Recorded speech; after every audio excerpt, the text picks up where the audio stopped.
I walked round the rainbow, serving meals since 1680, and have a large family.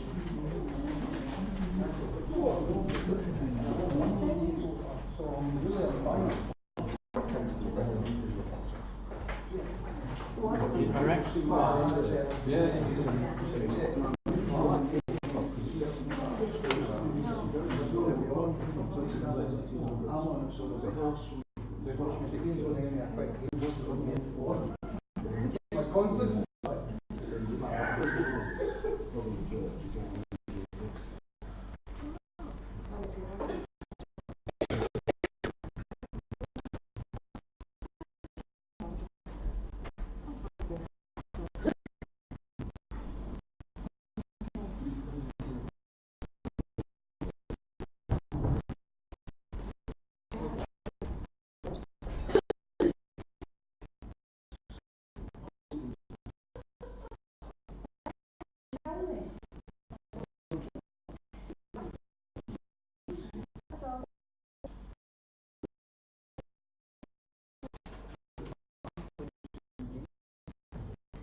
breakfast is served from 8:30.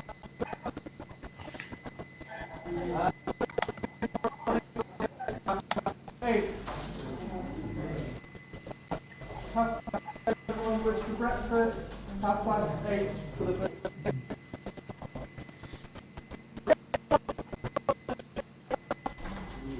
you're all came to 1 o'clock. You don't have to look off. As long as you're out, you go by 1 o'clock. So what's going on? No problem. Right? You got a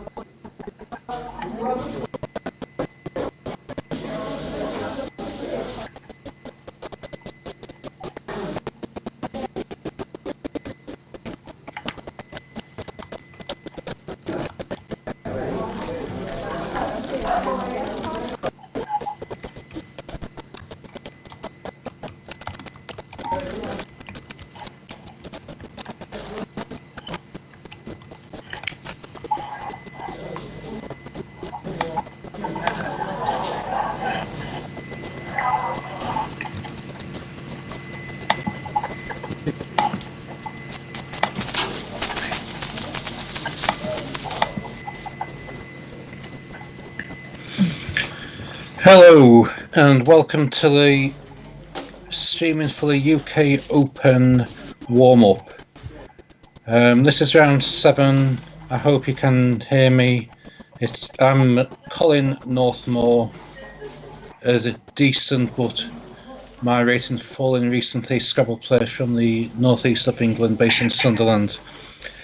We have Mpakaburi Jack from Nigeria.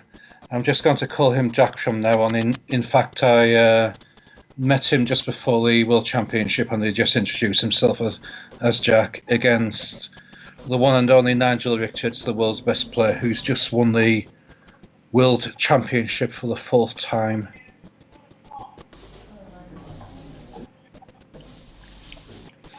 So Jack started with dry DRY. I didn't see his rack at the time. I'm sure you guys have. Nigel's got DNPQREU.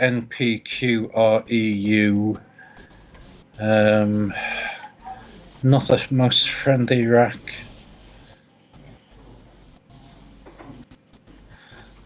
Obviously I'm looking for somewhere to use the Q. Nigel, I'm not sure whether he always has a policy of getting rid of the Q as soon as possible. Potentially there's a query until the Y of dry. I'm sure we can do, well, hopefully can do better than that.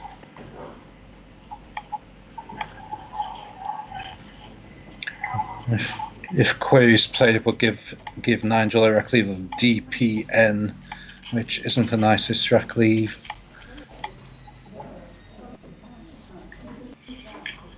Hello and welcome to the stream for the UK Open warm-up. This is round 7. I hope you...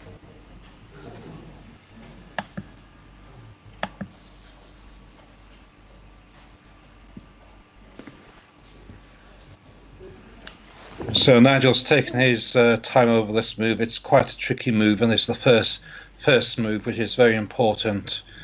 At the World Championship, the commentators seem to notice that even if Nigel had his move pre-planned, he'd probably take the full 2 minutes before making his actual play, and he seems to be doing that again here.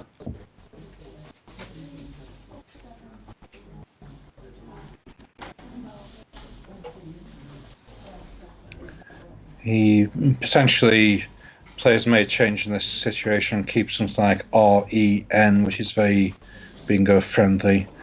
As I say, the player I spotted of query would not score highly and have a pretty poor rack leave of PDN.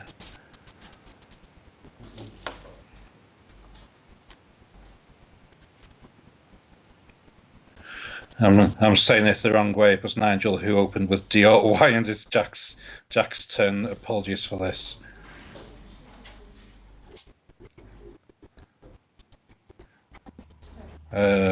Jack won't want to open the board up too much. There's potentially something like bird and by, but he's played CL onto the wife Clyde, keeping the board quite tight.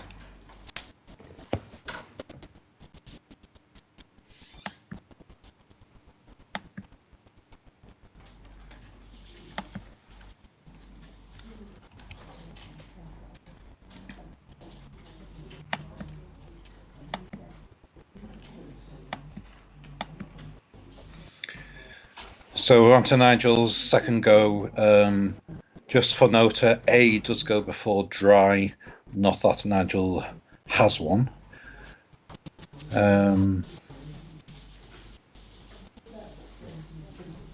There's very few options really here. I'd say potentially I'd possibly keep the REN and change the QU. Oh.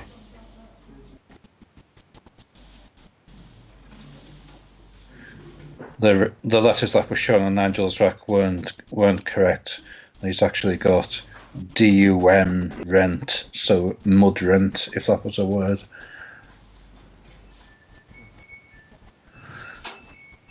If you can hear noise in the background, it's the washing machine in the kitchen which sings.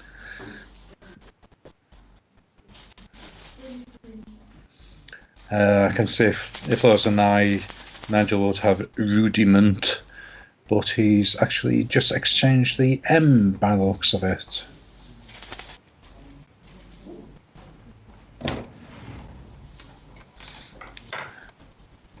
There must be a lot of a lot of bingos go with one letter with what appears to be Nigel's leave of DUNTER, if he has indeed exchanged the M.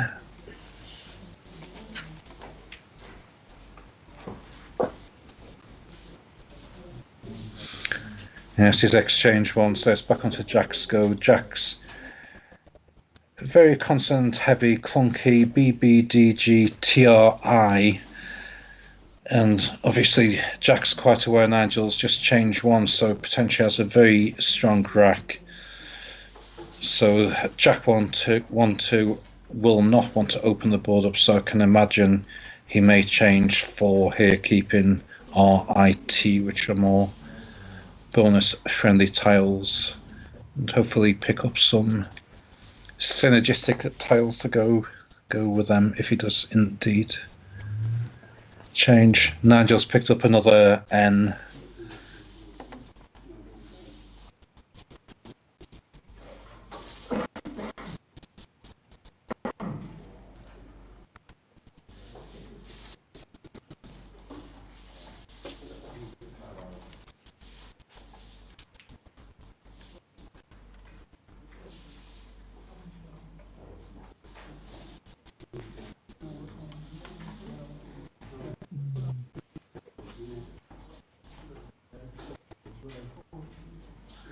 Right, it would appear that Jack changed 5, keeping RT, and Nigel's played URN, making Kern. He was fishing for a Valor similar to get a bonus, but picked up a duplicate N and decided to play URN to open the board a little.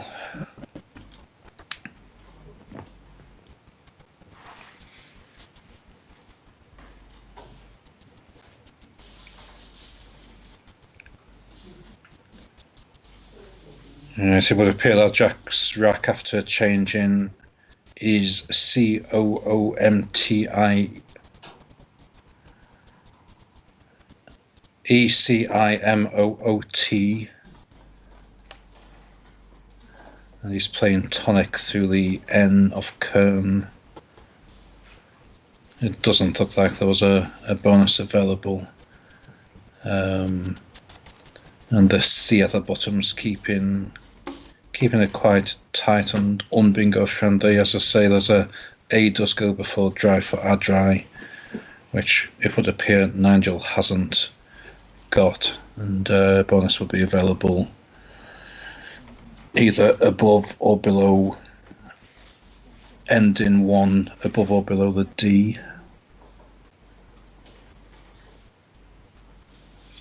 seems better moves were such as motoric and Mui in this case.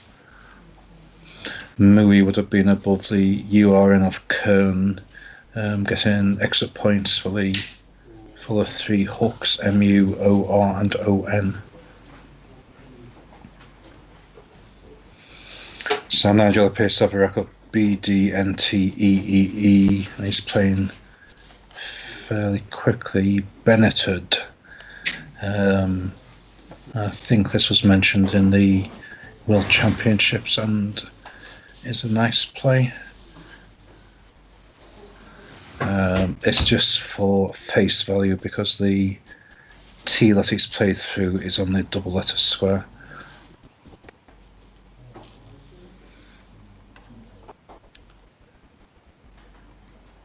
Jack in returns played fairly quickly, playing Coma from a C.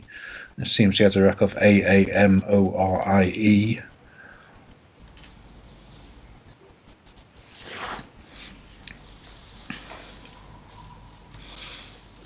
Nigel's Bingo Bennetted was the only bonus available. It was playable in 2 positions. It would have been a few more points, I believe, if he had played one across, putting a D on the double letter, but it would have been a bit more dangerous. Well, much more, putting a D in between triples.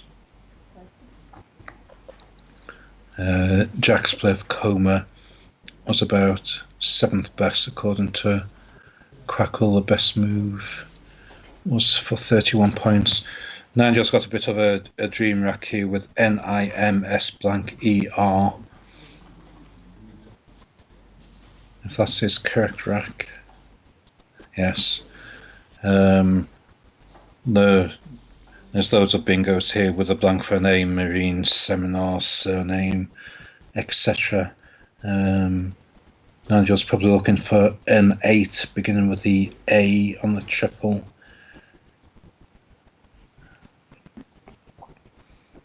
I can't think of an 8 starting with the A. One I mentioned, with a blank for no, is either Merinos or Mersion. Mersion was fit either above or below Bennetted. Oh yes, the blank's a D for Adamins, which is the anagram of surnamed, and it's the best move. The other bonus in the same place playable was a blank for a U for aneurysm.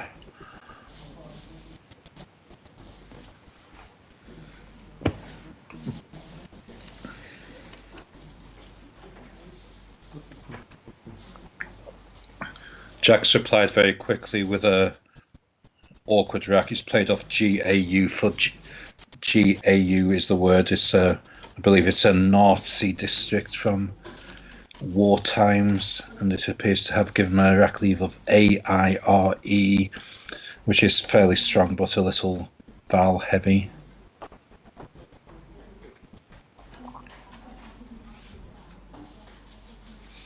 Nigel's picked up a scoring rack but awkward at the same time. He's got the SUQ, then XUBI.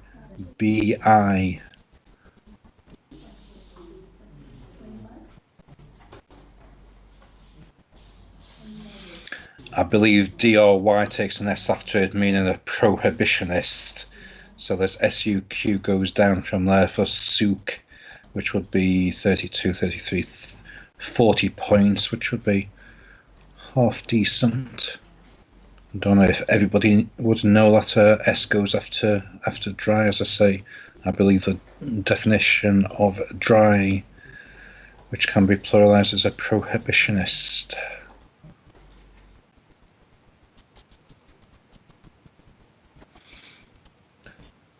I'm sure there may be times when I don't spot a wonderful play that Nigel gets because of Nigel's immense word knowledge, strategy and cunning.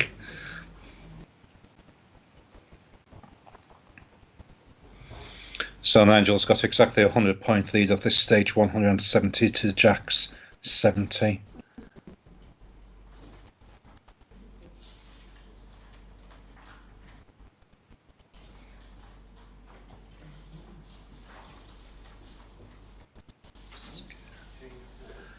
I'm not 100%, but I think Bisque is good, Bisqu, onto, say, the E, but it wouldn't be benefiting from premium points much. Nigel's just played UX for Ducks for 27 points, keeping Squib, which potentially could be more bonusy and high scoring than other plays may have left. Poor Jack here has got 3 lots of triplicates on his rack, 2 R's, 2 A's, 2 I's, and E.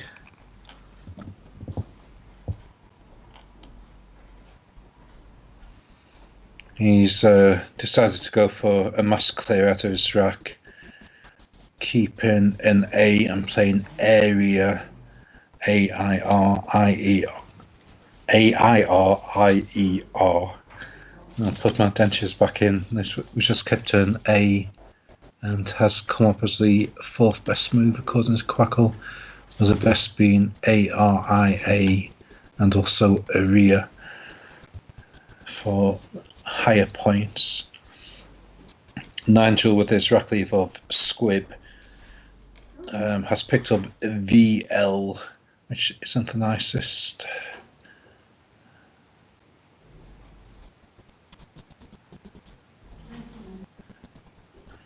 It'd be good if Squib was playable somewhere. There's a ice spot of Area for a Q, but that would just be the basic 22 points.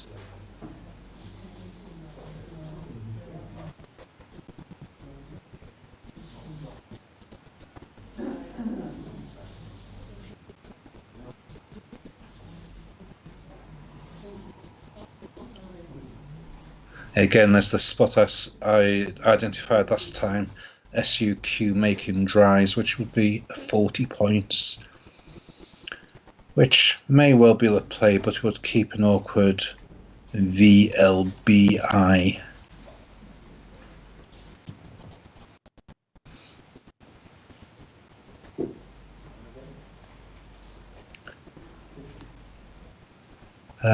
It would appear one of Nigel's letters wasn't one which was shown on the rack. He's actually played VIOL.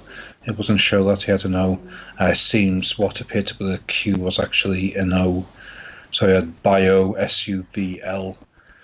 So he's played a Viol, VIOL. I'm not sure whether that's another version of Viola, making Laria. So it was a bit misleading, the Souk and dries, because the what appeared to be the Q was actually an O.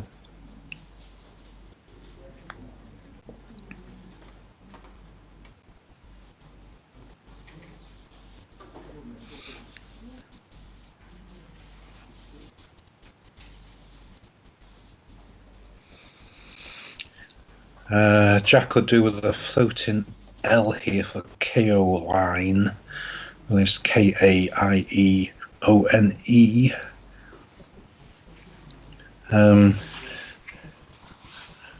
Nigel's just played an L, so it wasn't already on the board, but it's sort of blocked up now, so Jack can't take advantage of it.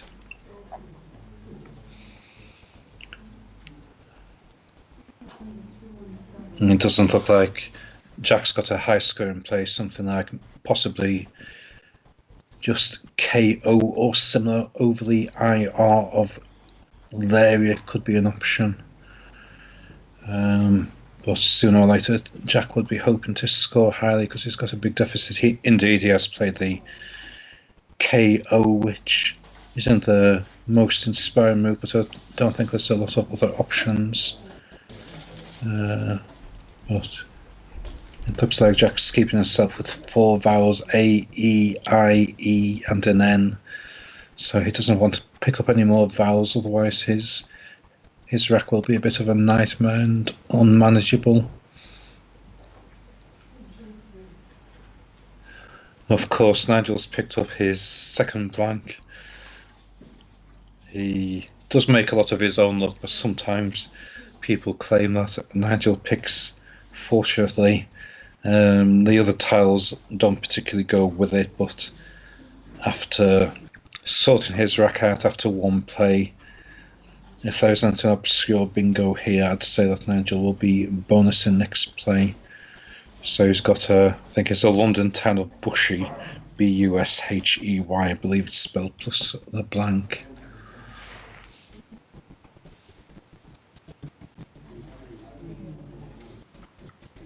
And potentially BUY above the ER on the top centre triple for Bayer, and that's what's going down.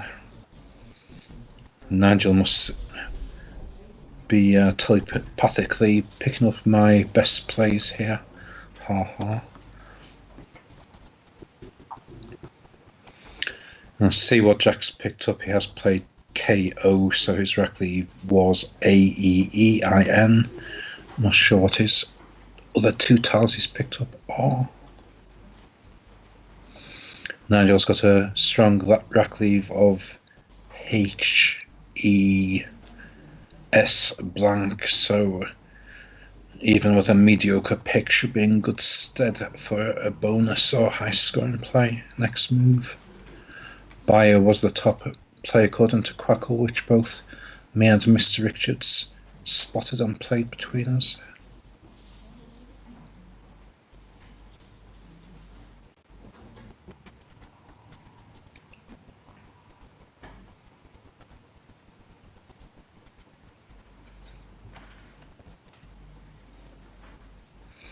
So Jack's got ADEEINW.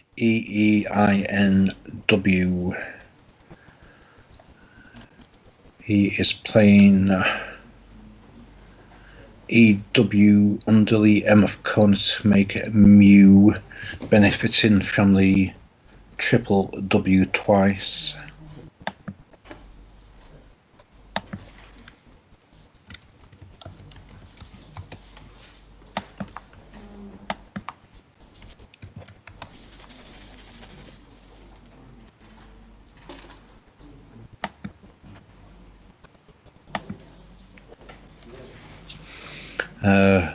I just looked on Quackle, Ziva.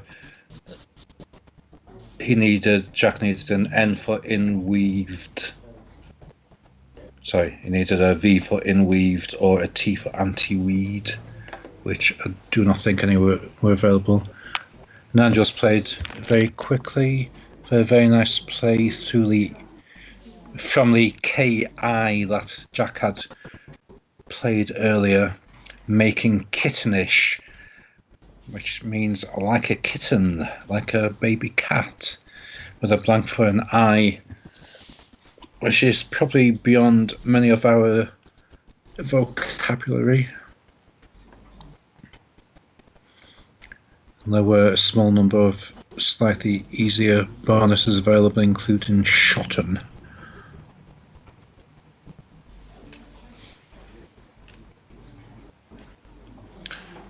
Nigel shot up to 330 points, 186 ahead of Jack. Jack's got a Z for a very scoring tile now with ADEILNZ.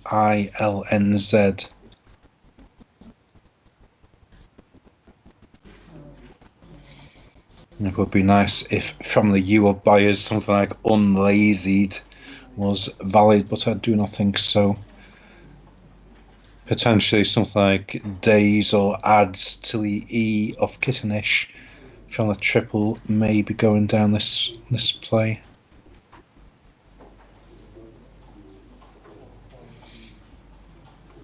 I don't believe in blazed would be good through the B of buyer.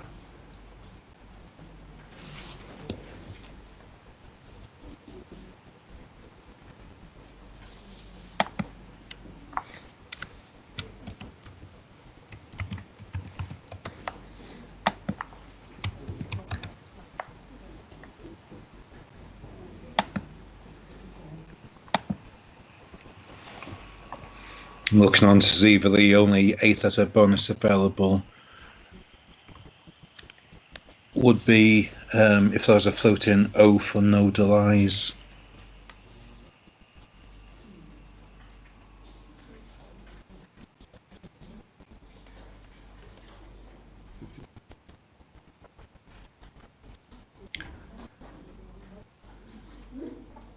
Jack's played dozen here, which has come up as a second best play on Quackle with 59 points. Quackle saying that keeping the N and playing Doze for 1 point less would be better with a stronger rack leave.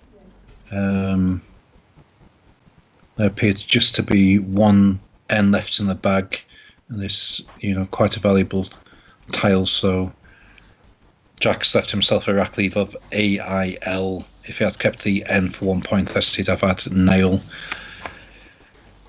Nigel's played JEFE, which is some kind of Indian chief, for 42 points. It would appear on the triple.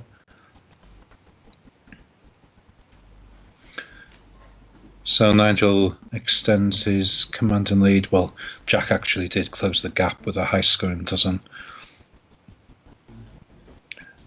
Jack's rack now would appear to be ADEFILO.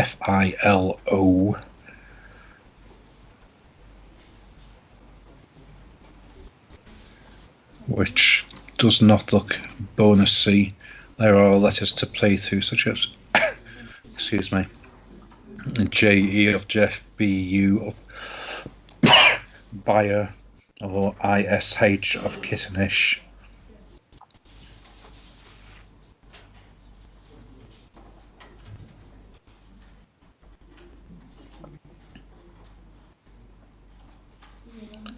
If Jack's D was an S, I believe he'd have GO fails from the J of Jeff, which would be huge points, but he hasn't got the S, he's got a D.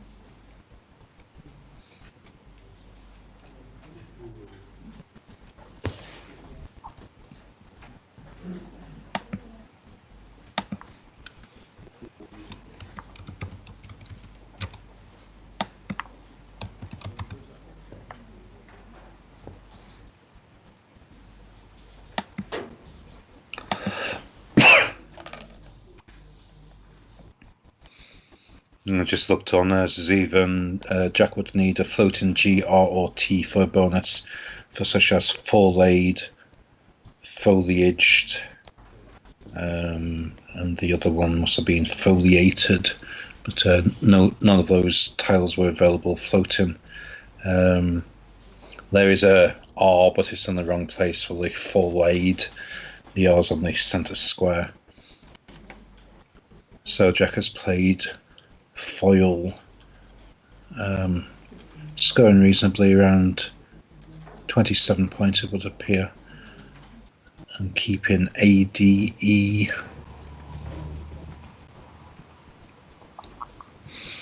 The top play apparently was Def, keeping OIL.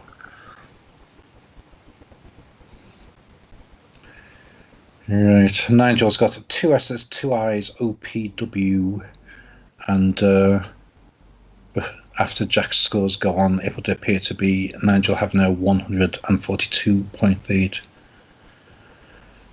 From Jack's pickup, it would appear that he needs a floating E for tap a nod, I believe, but it is Nigel's go first, and Nigel's not going to provide him with a floating E because he hasn't got one.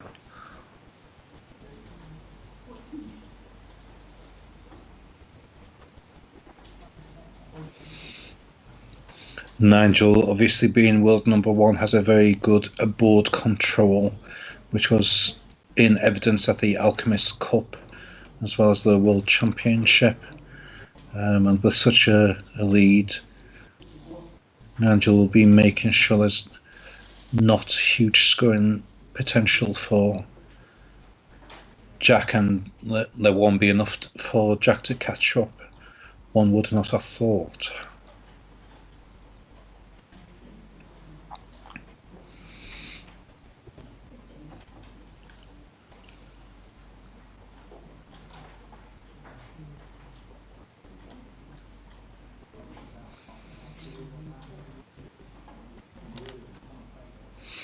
Nigel had a duplicate S's, so that was nice scoring, just putting the S on the end of dozen for dozens, but Nigel's decided to use both S's for soups and dozens, which scores quite well. 1, 2, 6, 9, 10, 20, 23, 30, about 36 points it would appear. Quackle doesn't actually have it on its like top 10 or 12 moves, probably because it's utilising 2 S's, which are quite valuable tiles, but Nigel must be wanting to finish the game as soon as possible and leave as few hooks and playthroughs as possible. Jack's playing quite quickly, and he's putting an A on viol for viola, making panted through the T of kitten, through kitten-ish.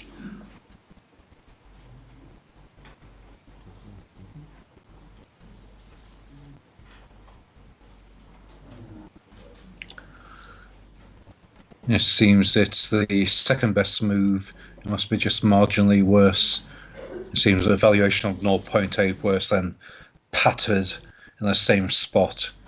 So that would have been keeping an N instead of keeping the T, because there were no N's left in the pack, in the bag, whereas there is 1 T. So Jack had a rack leave of 8 T, but unfortunately for him, he's picked up 2 A's to make 3 A's. And basically the game's just about over.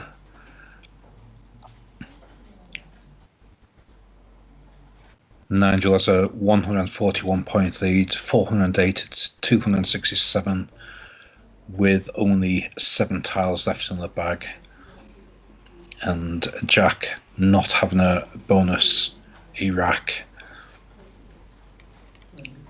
So basically Jack would need 2 bonuses to catch up, and he's not going to get 2 bonuses because Nigel's only going to leave maybe 4 or 5 in the bag. So if Jack did bonus this time, which he's not going to, there wouldn't be enough to have 2 bonuses. Nigel's played GHI, making GHI also.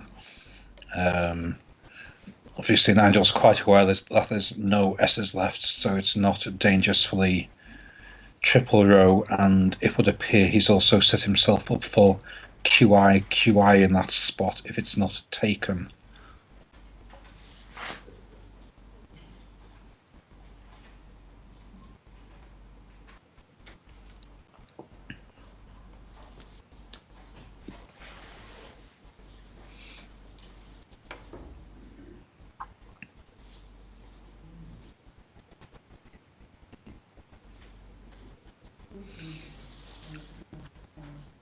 So there appears to be just 4 in the bag now.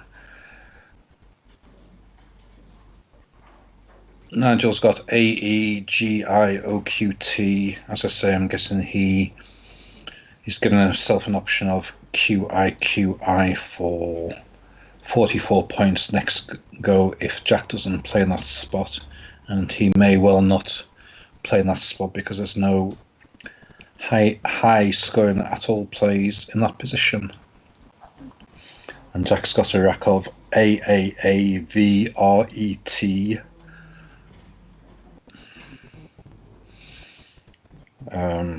Jack will hope to narrow the gap and may go out with be hoping to go out with last gasp bonus next move.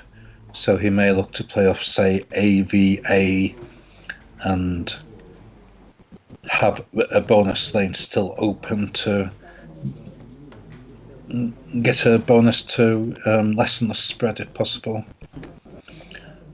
He plays a quite decent move, AVA, making Java, scoring reasonably, but closing down a potential bingo lane. Nigel's going to play QI here, I would think. Nigel will work out before he plays what Jack's tiles or that he's got left. There'll be one in the bag, so Nigel will be aware of 8 tiles, of which Jack will have 7 of them.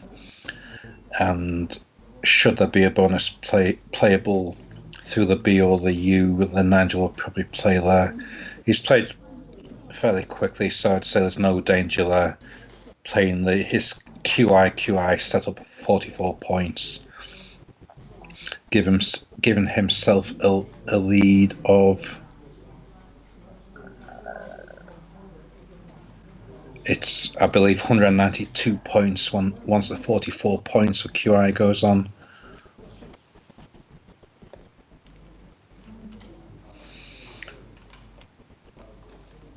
So Nigel's emptied the bag, and Jack's got a final rack of AAELORT with a B at the end. There's the able suffix, but not enough spaces before it. As I say, I believe Nigel will have, before playing his QI, checked from the remaining letters in the pool, 1 in the bag, and plus Jack's 7 tiles that there won't have been a bonus through the B or the U at the top of the board, otherwise he may well have blocked that, even though his QI scored very significantly and he's 192 points ahead.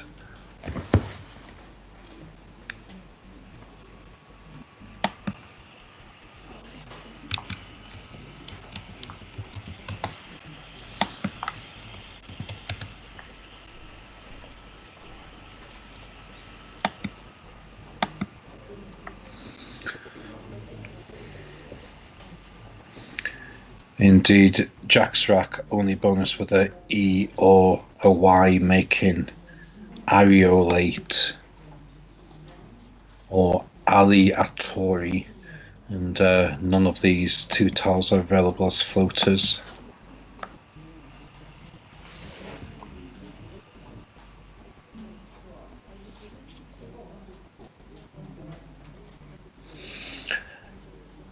Before this game, Nigel was leading the tournament on 5 games with just the 1 loss, which he lost to Stuart Harkness. And I believe that Stuart, Natalie Zolti, and one other player were all on 4 wins, 1 behind Nigel. Jack was on 2 wins out of 6 before this game. So Nigel will still be in the lead after this game with 6 wins out of 7.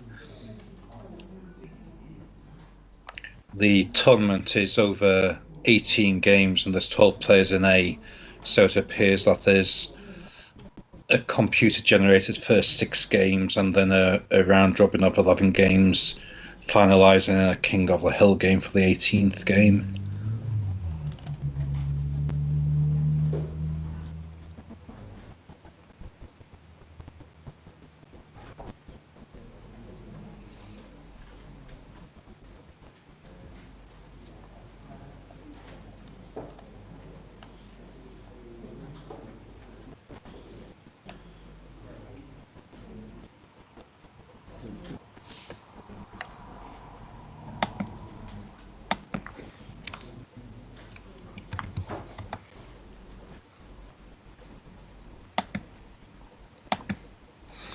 After a bit of debating, Jack's just played TOLA here, which is an Indian unit of weight. I've just looked up on Ziva.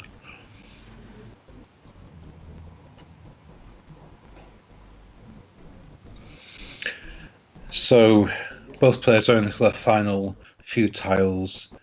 Jack's got ARE left, but it's Nigel's go, and he's got GOAT, which people nickname him as, plus IE. He's playing GETA, making OSE, LOT, and AWA. He's the top play for 19 points. and takes Nigel ever closer to the 500 mark. Jack's going to play out with ARE, and the spread is going to be around the 180, 190 points mark.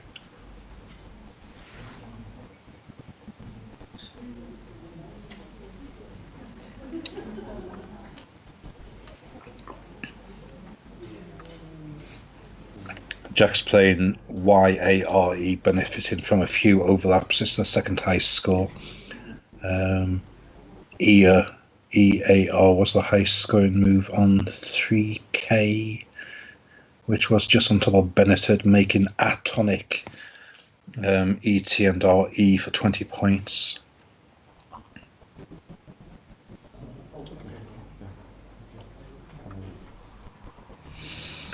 So the players are just shaking hands, the game's over, and when the scores are updated, it shows that Nigel is the winner by 492 points to 322, a margin of 170 points.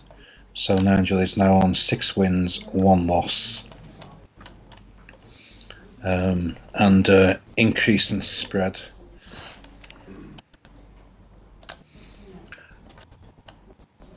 I'm not sure who the next game is. I believe Ray Tate's involved in the last 2 games, and the final game of the day is against Nigel.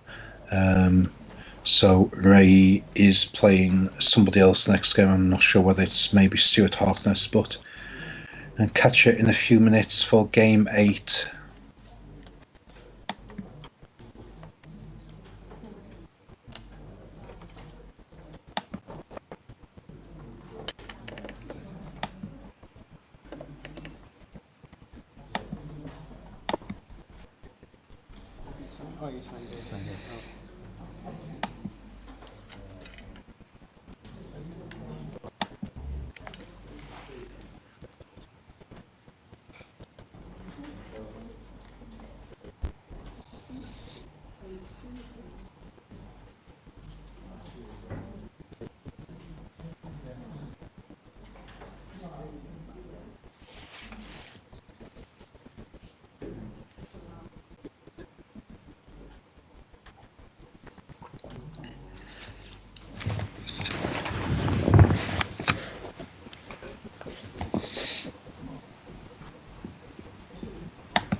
No, this is TV thing.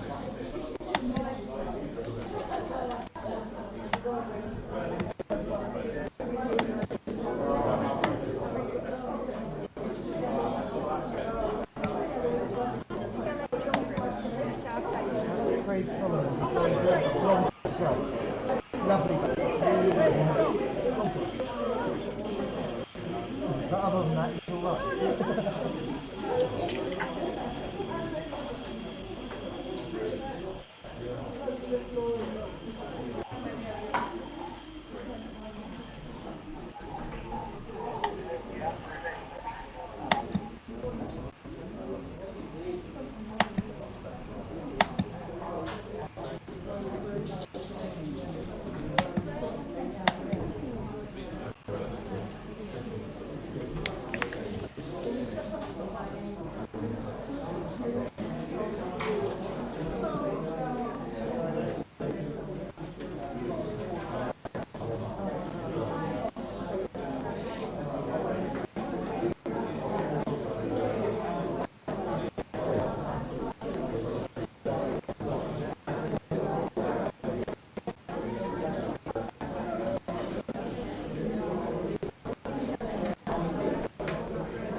Where's my makeup artist as well?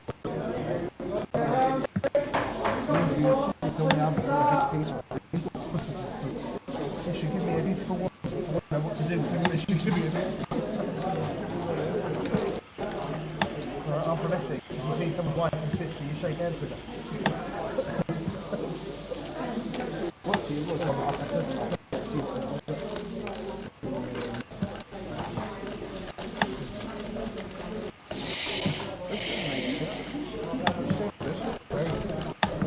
Craig. Beautiful. No, I don't get involved. I don't have an issue with it. It's very neat people putting it. Like next to me, on the street, when I played the prototype table of MSI, and that was horrendous. I played nice one, it was so heavy. And I mean, I've watched some people say some of the letters didn't come through. And you know, it was like blanks on the table. But they ran it and it's like text across.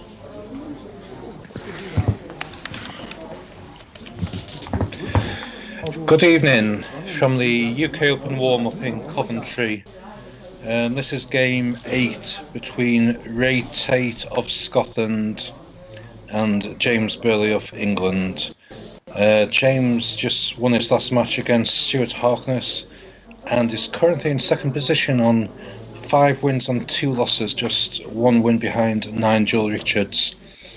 Ray's just won his second game in the last game against Chris Harrison and is currently in 12th position with 2 wins and 5 losses. I've played both players many times. I haven't played James for a while, even though he was in the Northeast for the Middlesbrough Championship games recently in 3 different tournaments over 22 games, and our paths didn't cross over the table.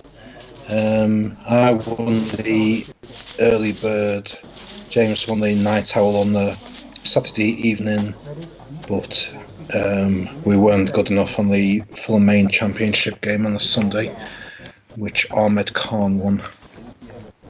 So if I haven't said, I'm Colin Northmore, a Scrabble player from the Northeast.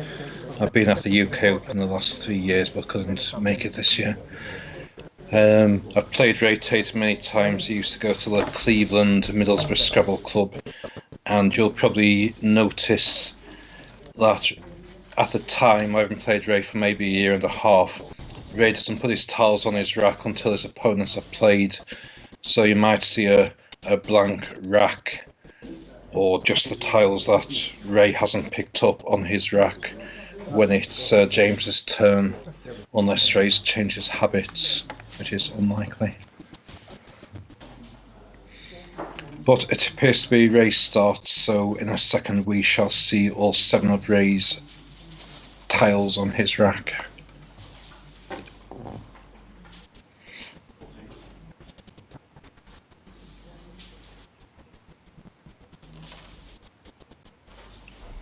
Ray famously beat Nigel Richards many years ago, so got a I beat Nigel Richards t-shirt printed, and then I believe he beat him again, so he got at the bottom again, so I beat Nigel Richards again.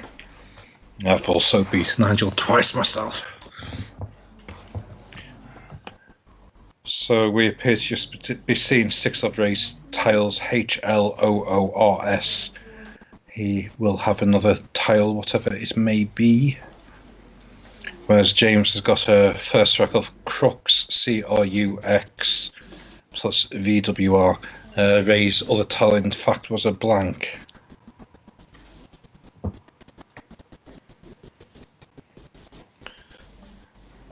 I'm not sure if there's a 7 from Ray's rack of HLOORS blank. There may well not be.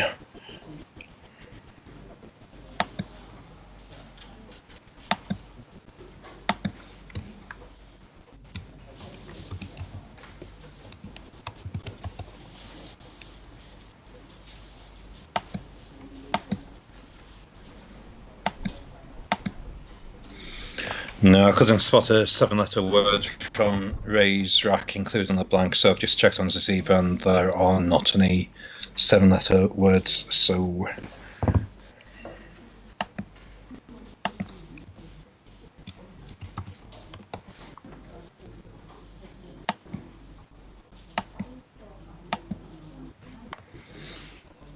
So Ray has to decide on either making a short play, which may be something as simple as OH. He's actually played RHO, which is more limiting to his opponent, because obviously there's a lot more things can go on the front or back of HO than they can on RHO. Crackle was actually showing the best move to be Holos using the S, or getting a H and a double letter for 24 points. The Quackle's valuation of the difference is that Holos was around 5 points better than RHO. But a lot of players tend to play short, i.e. just a small word to start off with if they can't play a bonus on the first rack. So Ray's left himself a strong rack leave of LOS blank, and like I say, he's not likely to put the 3 tiles he picks up on his rack until James has made his move, based on previous. So James has got a rack of CRRVWXU. Quackle's shown the best move as Crux, which James has also got on his rack. It would be 29 points, but would leave James 2 R's, V and W on his rack. But he's probably got to take the points. He's actually exchanged 7 tiles. if I did exchange, I probably would keep an R myself. But James must be hunting for sort of blanks and S's and other tiles that he didn't have on his rack to start with, even though he did have an X. So I'm sure Ray's about to put his other 3 tiles on his rack and see if he does have a bonus.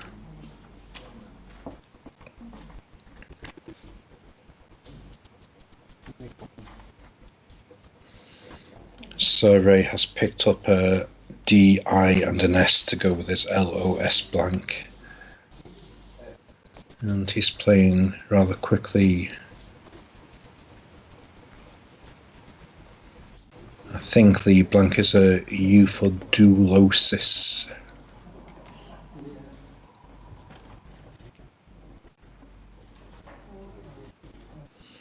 Which is the top move with Quackle.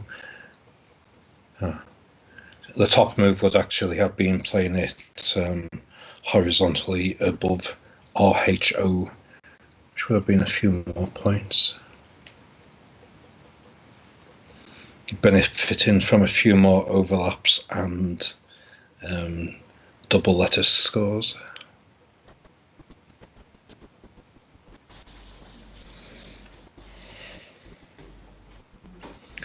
So Ray's 78 points to 0 up, having made 2 plays, and James having just changed for his play. I guess we're most likely to see James playing in Jive here onto the top triple, which will be for good points, with his other tiles being F, G and N. So I believe that will be 49 points should he play Jive here, which is likely.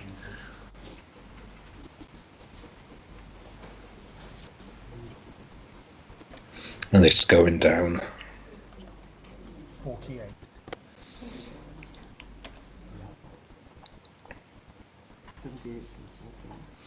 So the score 78 to 49 to Ray, and this Ray's turn. And as Ray's just played a bonus, he's picked up 7 new tiles and hasn't placed them on his rack yet until James has made his move.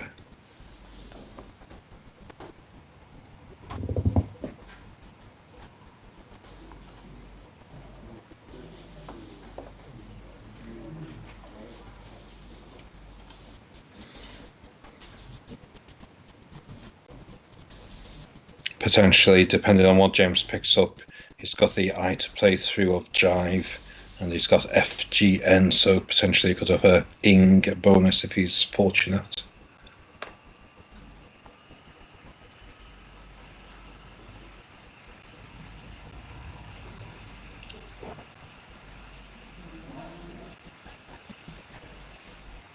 I'm still waiting to see Ray's letters.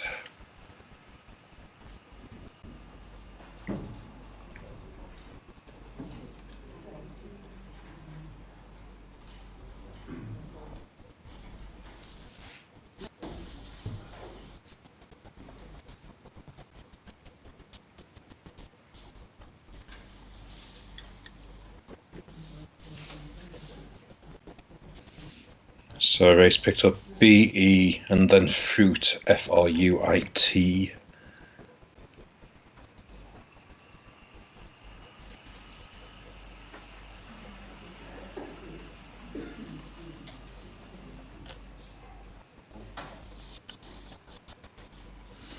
And Ray's playing relatively quickly, briefed onto the ED of Jive with a UT rack leave. I don't believe there's a bonus on Ray's rack, but UT rack leave's not the best.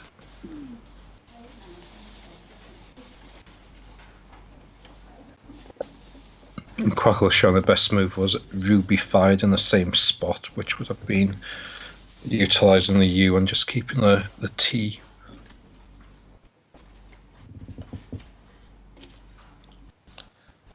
James had a rack leave of FGN, has picked up OEED.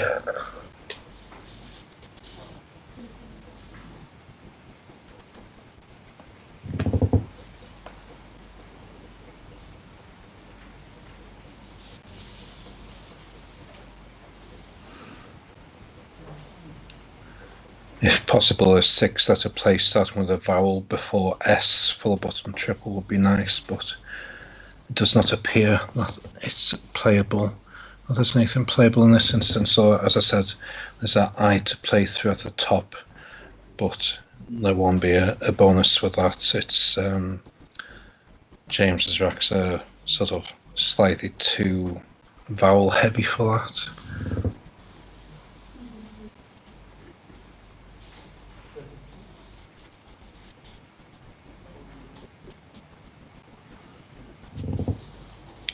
James may play something as simple as FE underly IE of briefed for 22 points, something along those lines, I should say. I do not think there's a A through the R of rose.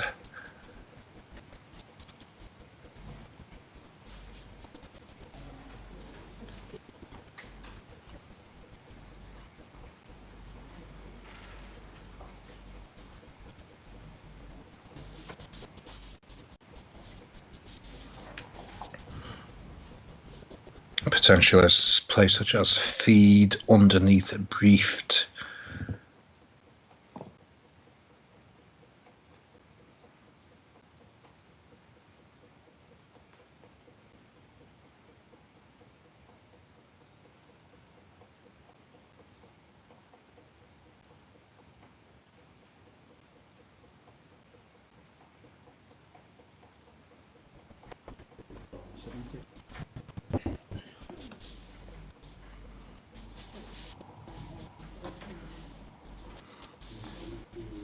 The feed, which I just mentioned, was the second best player, and James has gone for FOE above the BR of briefed for 22 points. So that's a rack leave of DENG. Ray's doing his usual, and we can only see the 2 tiles that were left on his rack of TU. So he's got 5 tiles to place on his rack, what he's just picked.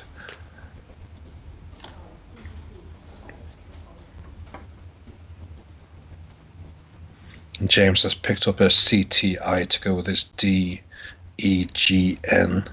so there's potential with that rack depending on what there is to play through.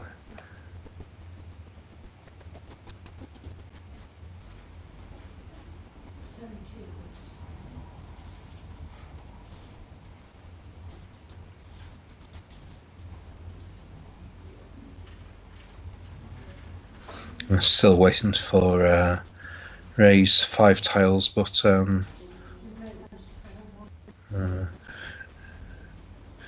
Ray's got pretty good tiles. He's got a 33-point lead, and to add to his TU, he's picked up INYZ blank and fairly quickly played ZIN, making NOB NOB.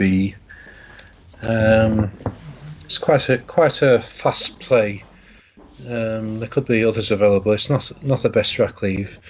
The best play is Yuzu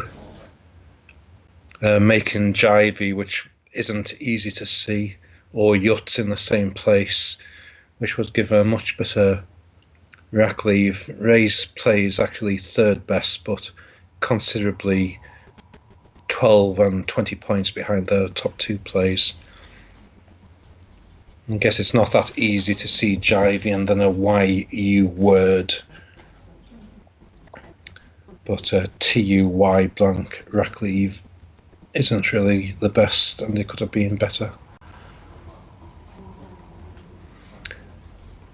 So Ray's extended his lead to 72. James has got CDEGINT, such as SLHR to play through. I don't think a bingo is going to be played this move. So again, it would be James tidying his rack and maybe playing such as CIG or DIG of his rack. 28. And this made quite a nice plays. Played through the U of Doulos to make duct, and put a D on the end of jived. So James has given himself a The best move was E-juicing, which was in the same spot, but getting more points from making such as FE and having a bigger rack clearance. So James has currently got a GINE rack leave, which is decent.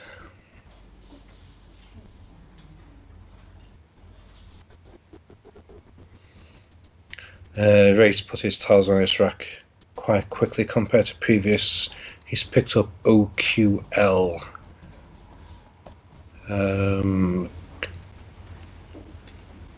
Something quite weak. He's got his quit at the top with a Q on a triple letter. And he's playing Quilt in the same spot. I'm not sure if Quilt takes a Y for Quilty. I don't think so. It doesn't quite make sense. The top play was in the same spot he's played his Q, but going down, making QU through the EY key. Ray's move is actually the third best. So Ray's got a rack leave of OY blank and a lead of 80 points. See what James has got to go with his EGIN. What his 3-tile pickup is. There's definitely a decent chance of a bonus with a half decent pickup, because there's such as the R of Rose or the H to play through and the S of Dullosis. James has got Regine, or is Regainer a word? It sounds a bit awkward. There's 3 bingos, I believe, with the T of duct, but I think this in the wrong place. There's N-Argite, Interage Fits. So that's the best play I've seen so far. It doesn't quite reach the double word score. And the third bonus for those letters is Gratinate. James is playing Regine, which is the word I said first. The R is one above the triple. So, but he's not given a triple chance because it's blocked above it. So he's getting the extra points from the A, R and D, H hooks. It is the top play. The one I said Interage is third. Regainer, which I also mentioned, putting the R in the triple bottom lane, was the third best move, and the other one being Energies until the S of Dullosis, which was the other sort of hot spot. So James has closed the gap to an 11-point deficit. Ray's got OY and blank, and it will be interesting to see what his 4 tiles he's picked up are. There's obviously potential for high scoring play through the R in the triple lane on the left hand side of the board.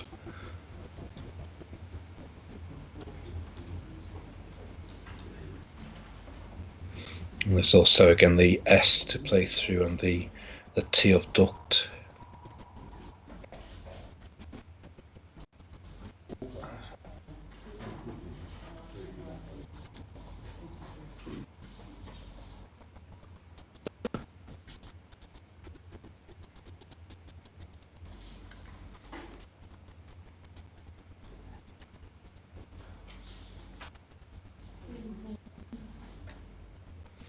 So Ray's picked up PAVE to go with his OY blank.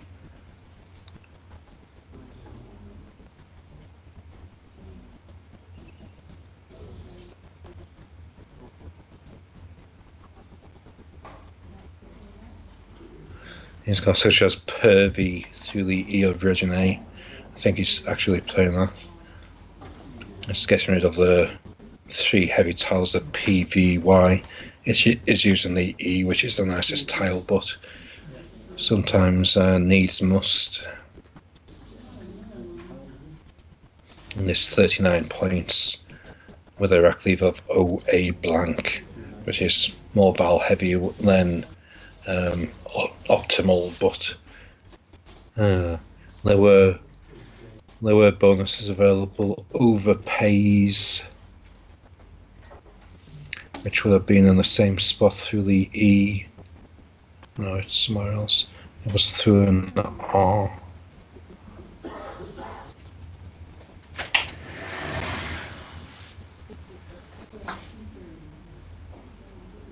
Alright, of course, sorry, it was through the same R in the triple lane for 98. Overpay Selgren. Instead of James has got away with it a bit.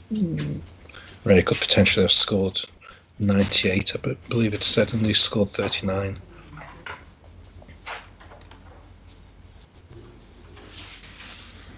So James has got clammy, which will not be a word, C-L-A-M-M-I-E.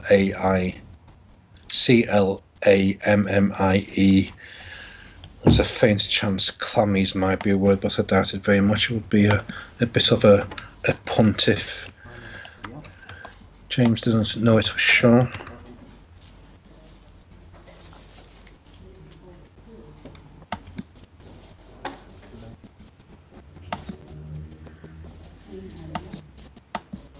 The only bonuses would have been floating R for Clamia or floating O for Chamomile, none of which were available.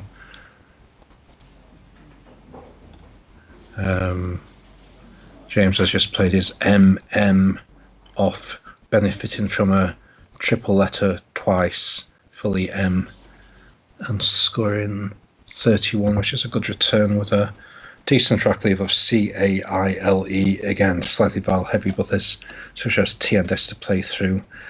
Ray's got a lot of vowels and he's quite quickly played K-U-I-A until the S with a rack leave of A-O blank.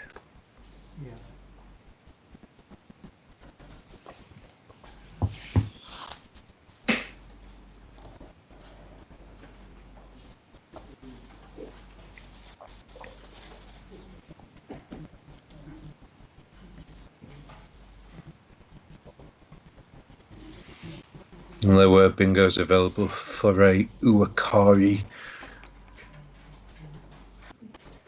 Was playable for 79 points.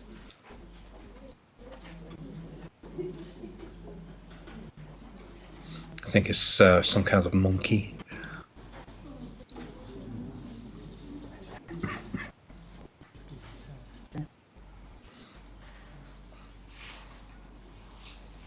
Ray played rather quickly, but there are a number of bonuses with 5 vowels, and I didn't have a chance to look at the letters properly because from seeing Ray's tiles to him playing it was quite quick. James has played a nice word, E-clat, E-C-L-I-A-T, but he's got a W-I rack leave, which isn't optimal. Most of the top plays don't have a W in the rack leave.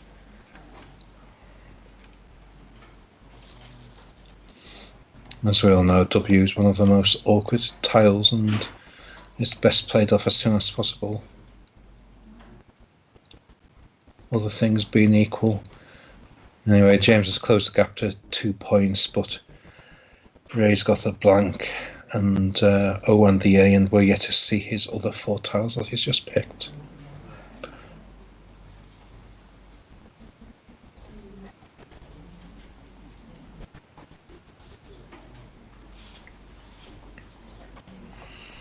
So Ray's picked up A, B, Y, R to go with his A, O blank.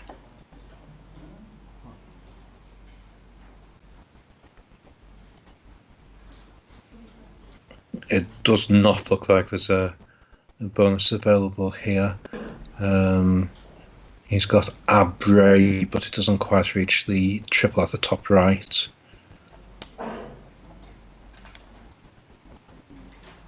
Ray's playing through James's E of a clat for B Ray, benefiting from the triple letter B.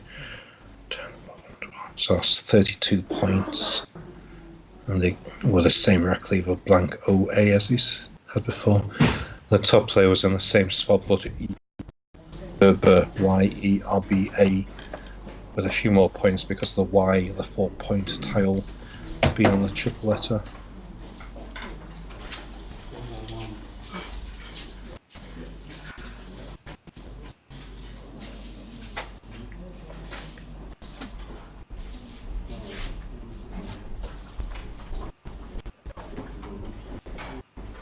So Ray's now got a 34-point lead. James's rack is wigged, W-I-G-G-E-D, with an extra D.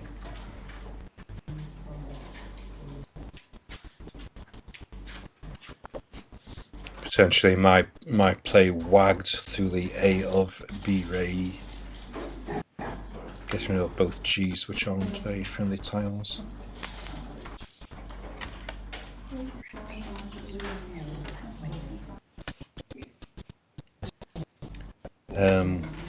It looks like we got one of the tiles wrong on the rack. It was an L, not an I, so James has played waggled.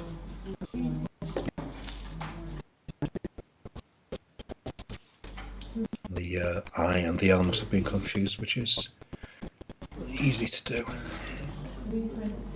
So James is just keeping a D, probably hoping to pick up a blank, but obviously not knowing that Ray's got it on his rack. Yeah, Ray used the other blank for U and Dulosis. So it's Ray's turn with a 4-point lead. A rack leave of AO blank, and we're yet to see Ray's 4 tiles that he's picked up.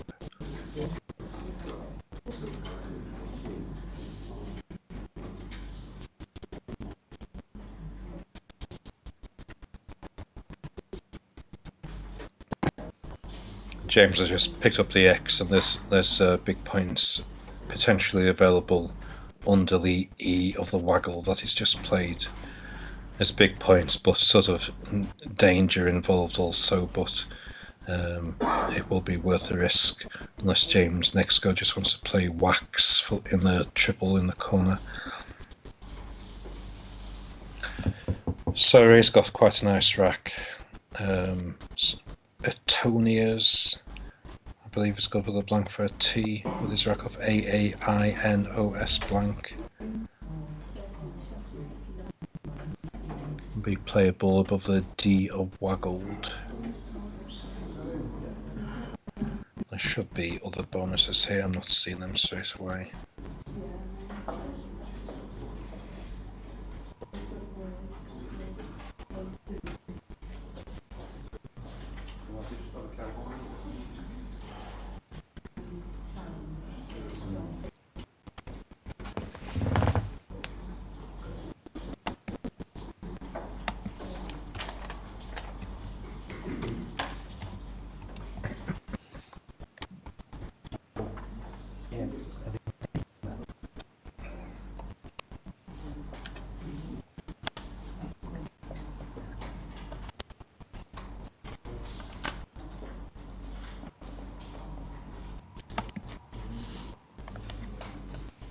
There's actually 7 bonuses available with these tiles, of which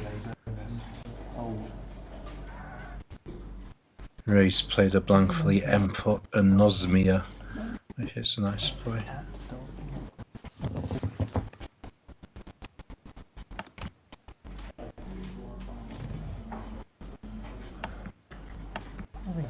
Of course, as we all know, it means the loss of the sense of smell, and it's the second best move behind Paisano. In fact, they're valued exactly the same.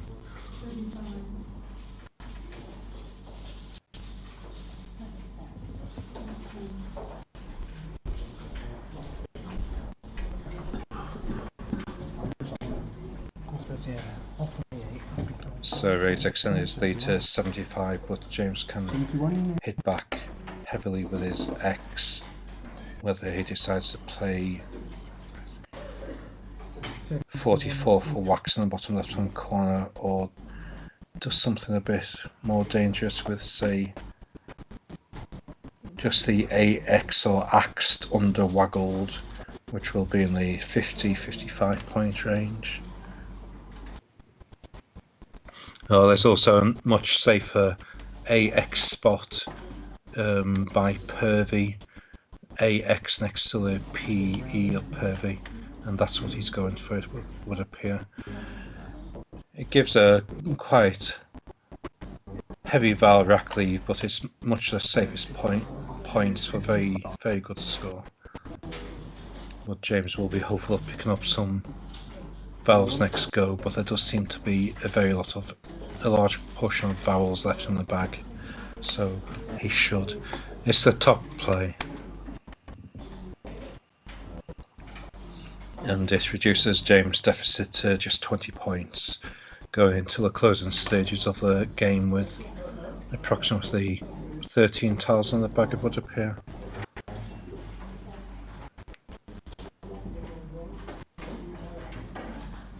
James has managed to pick up a vowel, although he probably would have been hoping for 2 with a number of vowels which were unseen to James. So James had a rack leave of T, T, D, E, N and picked up H-O. We're waiting to see all of Ray's rack.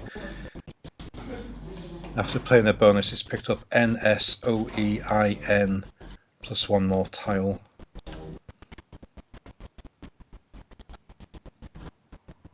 And it's an O.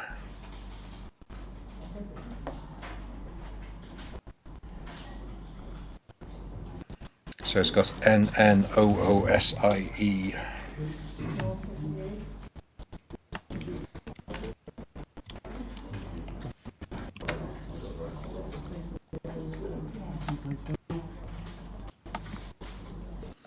There's a bonus with these tiles, it's Ionones, which is playable if Ray does see it.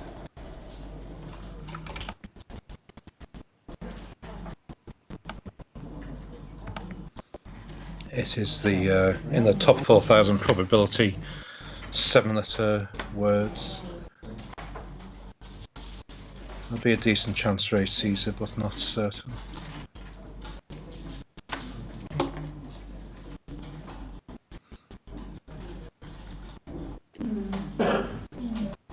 It's playable in 2 places. It could be the I above the D of Waggled going across, which would close the board a little.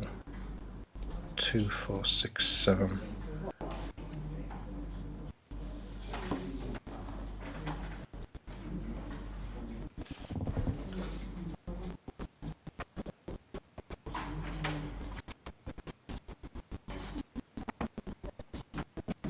Alright, Ray hasn't seen it, he's just played the ON to make 1 WON in the bottom left hand corner for 23 points.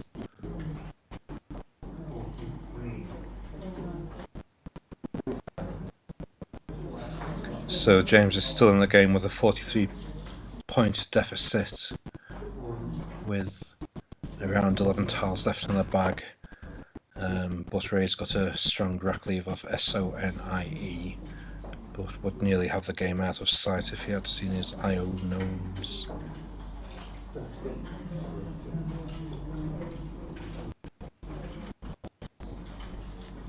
James may be tempted to play something like HOND under Waggled with H on the triple twice. Hond, meaning the same as hand, I believe.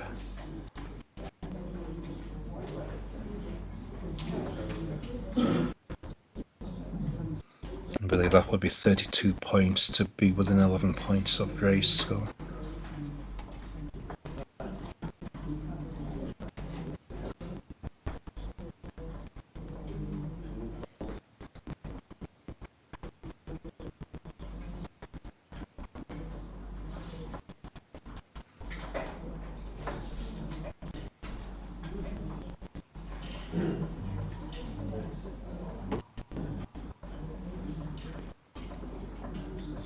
There still are a lot of vowels unseen from James's point of view, so if he did have a, say, a TET rack leave, potentially he may pick up 2 or 3 vowels this go.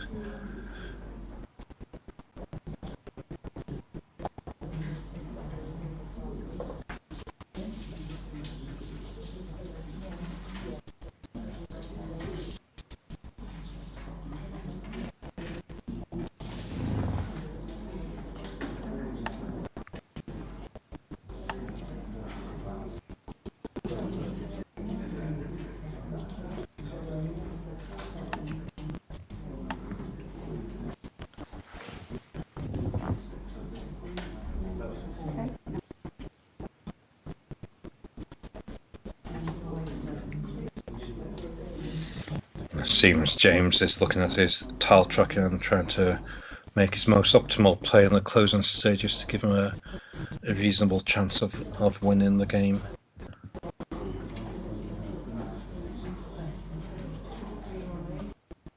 As I say, before this game, James was in second position on 5 wins and 2 losses, just 1 win behind Nigel.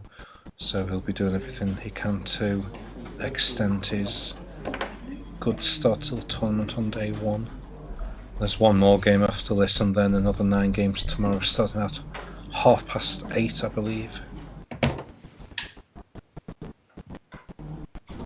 I don't know if anybody's volunteered their services to Craig for commentary. I know Chris Hawkins is often keen, but yeah, very welcome to commentate tomorrow as many games as you want.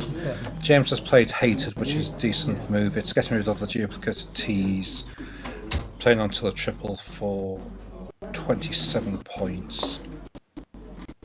And it's keeping a strong rack lever of NOT, which is nice because it's slightly consonant heavy and there are a lot of vowels unseen. So it could sort of materialise into a nice rack, develop.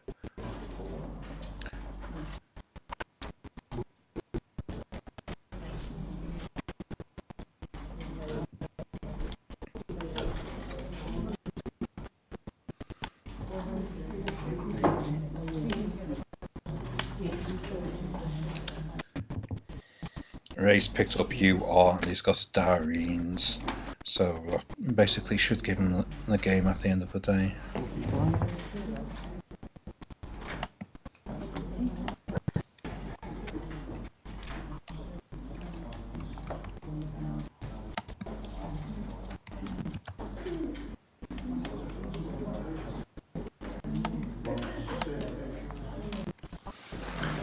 Ray was assisted by James giving Ray the D to play, otherwise Ray would have just had Urinos, which would appear not to have been playable on this board.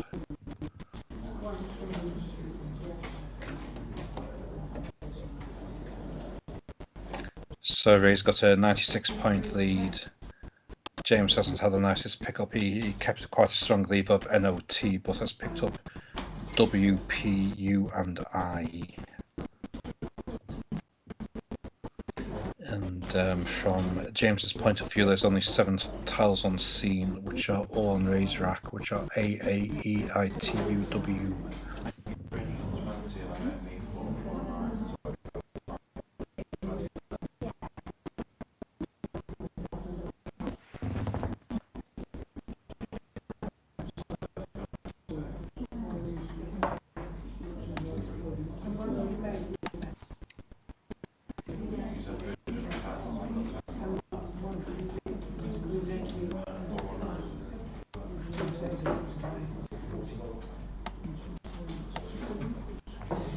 There's no bonuses with James' rack, any 7 or there's no 8s, so James is just trying to minimise the deficit of spread.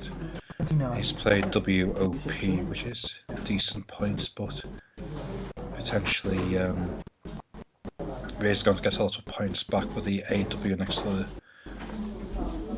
next to the double words he's got, such as AWA to play back with quickly for a lot of points, making AWA, which will be probably 30-35 points, as I guess.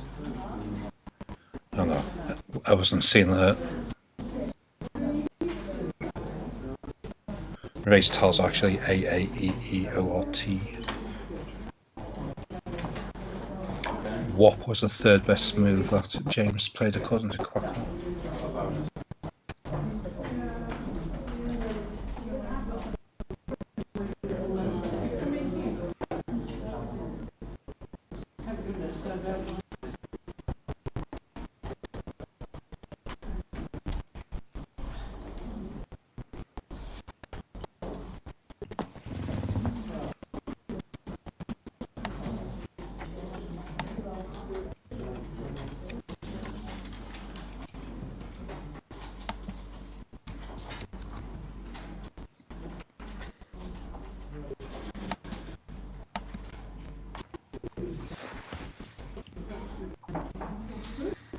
The only bonus with raised rack would be if there's a floating alpha areolite, which there isn't. So Ray's got a 67-point lead. James will be able to play out next go with unit wherever that may be playable. So Ray's looking to get as many points as he can, such as area to the right of AW in the top right hand corner, which would be for good points. And indeed you can put an E on the end of area, so it would be worth playing that for even more points, with the second E going onto a triple letter.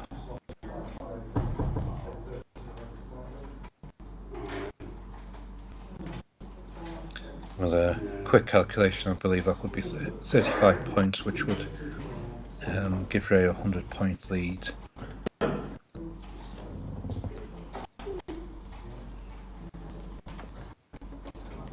Ray's either tile tracking or seeing where James's best play his next move.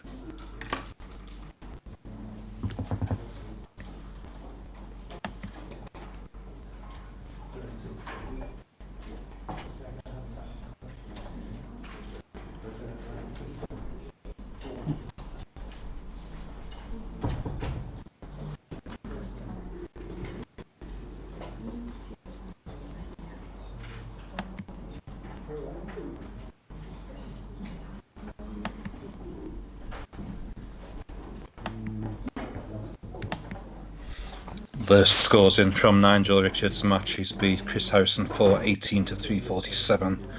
So Nigel's on 7-1, and with James going to lose this game, Nigel will be 2 clear of James, but Natalie Zolty can close the gap to 1 behind Nigel if she manages to beat Nuala O'Rourke in their current game.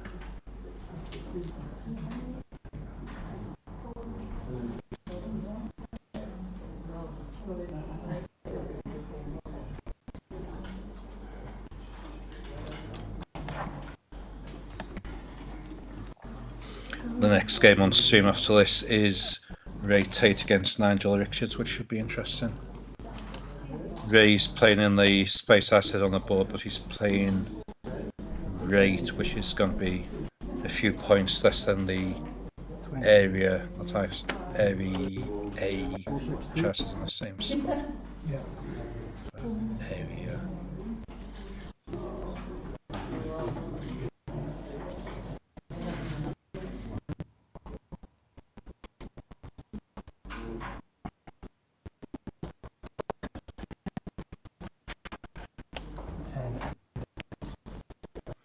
James has played out with the Unite at the bottom of the board, which was the joint ice score according to Quackled playing out.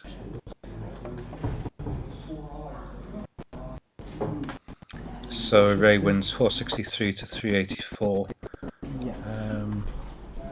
Ray benefited from both blanks, but there were a couple of bonuses missed, such as Ionones, and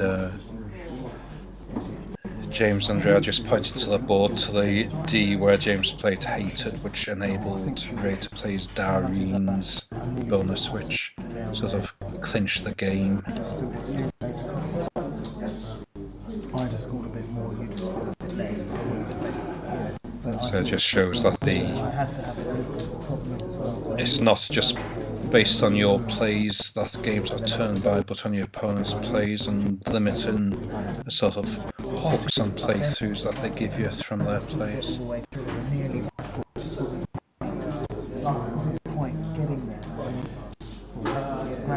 The players are still doing their post-game analysis.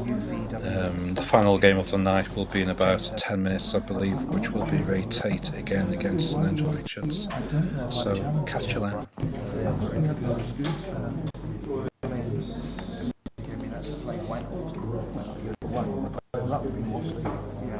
would play the wedge there. I had WGG, and I had with that rack I had another D. And it was just, yeah, they weren't going. I mean, that was wasn't the safest move in the world, but it was a scoring one. And I sort of had to say, well, I went up with that. I mean, I was blank as it.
I beat Nigel.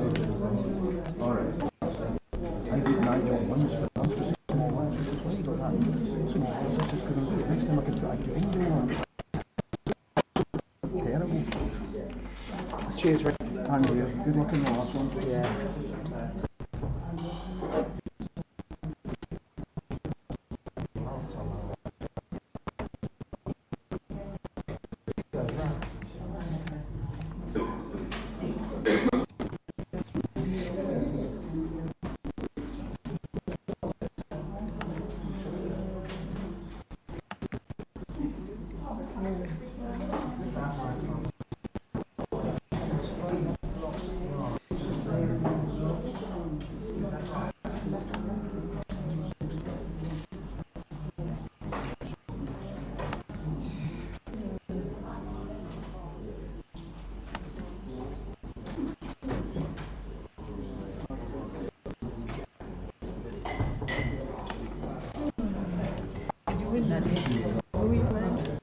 James.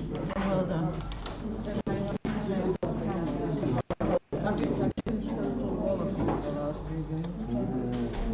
many do you have now? I won the 2 tonight.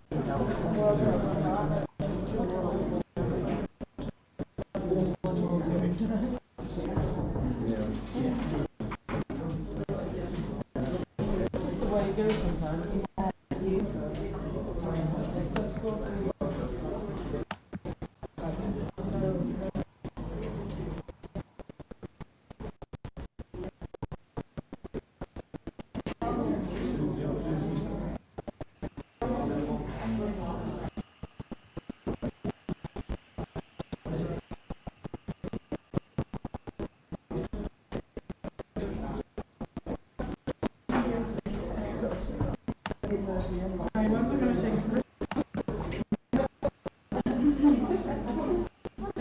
So you did pay down to kill him.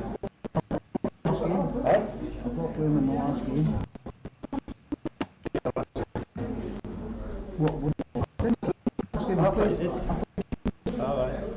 I beat him. But Oh yeah. he's probably a bit more difficult than I do. See? I won the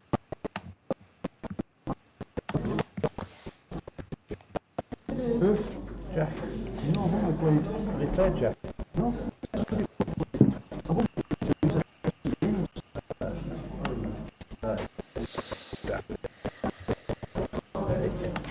Oh, I know that. The guy's down the Most of the Oh, he's my trainer.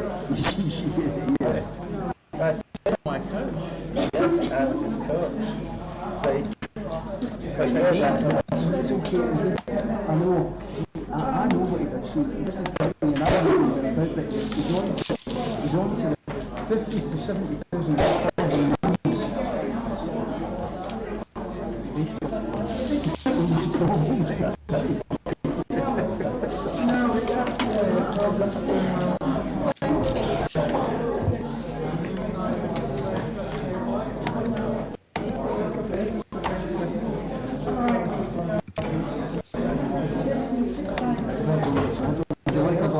water.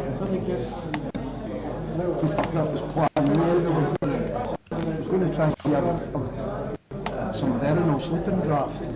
Probably need it. No, you don't want Veronal. Is that bad for In the old, because you know, novels back in the 1920s and 30s, Veronal sleeping draft was giving people breakfast really unfaithful. Gave them too much and never woke up. It was a very awful to do away with people. I would never do that to you anyway. Because I went to the doctor and asked for something. Obviously, don't know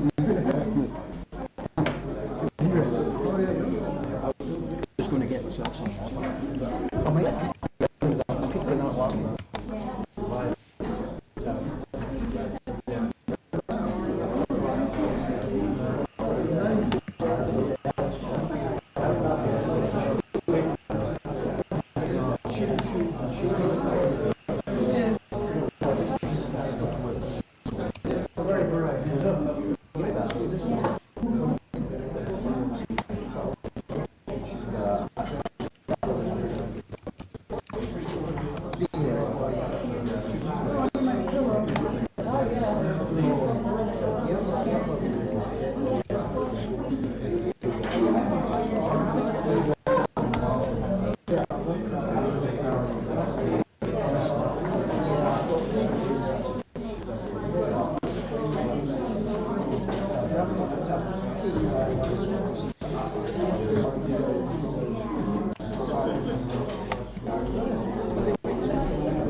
small game.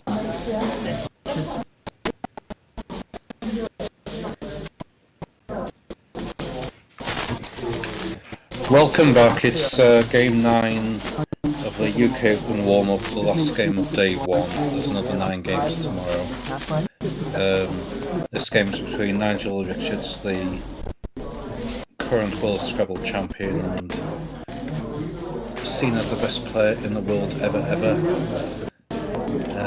against Ray Tate, who's beaten Nigel twice in his life. Ray's just won the last game against James Burley, we've seen on stream, so Ray's on a winning streak of 2 in a row. He's just got himself a bottom place with 3 wins out of 8 and will be determined to do his best against Nigel here.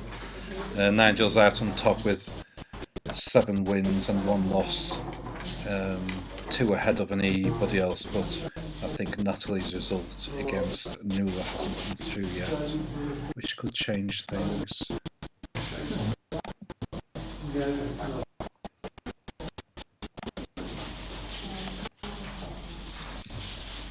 So the first game tomorrow, there's 9 games tomorrow, the first one's at 8:30. If there's anybody else available for commentary, you're very welcome, otherwise I might be forced to do some more. Looks like it's Nigel to go first, and with, as usual, Ray doesn't turn over his tiles until it's his go. So we can only see Nigel's rack, and Nigel has got E-T-I-O-I-N-E, which is quite an awkward rack. Mere mortals might change, keeping N-I-T-E. Looks like Nigel's doing that, yes, he's changed his E-O-I. So it's good to be able to make the same play as Nigel would. So Nigel just needs a half-decent pickup to have a bonus next go. Ray's played fairly quickly, couldn't see his rack, but he's played Veery, V-E-E-R-Y, which is good, which is 8, 12, 30 points. It's given Nigel an extra letter to play through. Nigel's picked up P-E-A-E to go with his T-I-N-E. Is there an 8? Yes, there's an 8 through the R, Aperient, A-P-E-R-I-E-N-T, which is a double for oodles of points. It's going down very quickly for very many points here. Aperient. I don't know if it's some kind of drug sedative or something, but it's all very nice points. Very high probability 8-letter word, even I saw it quite quickly. 4, 6, 10, 90 points I believe, the only bonus available.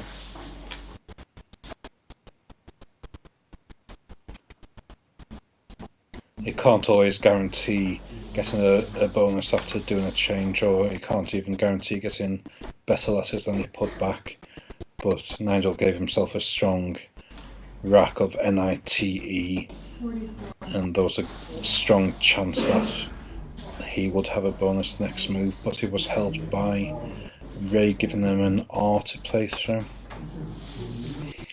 Right, so Nigel's got a 60-point lead. It is Ray's turn, and Ray has got Foot, F-O-O-T-B-I-P.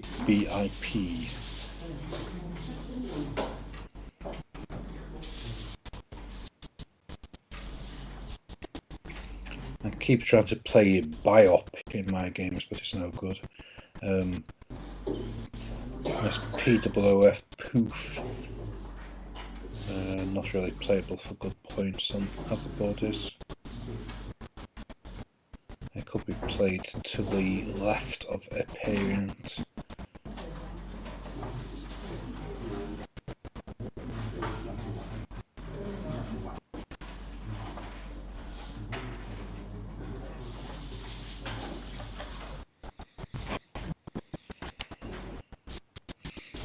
Ray should be looking to get rid of 2 of his clunky consonants here, B, F, P. The worst of the 2 tiles are the F and the B. So getting rid of both playing both off and scoring quite reasonably at the same time will both score decently for Ray and offload himself of the most awkward tiles on his rack.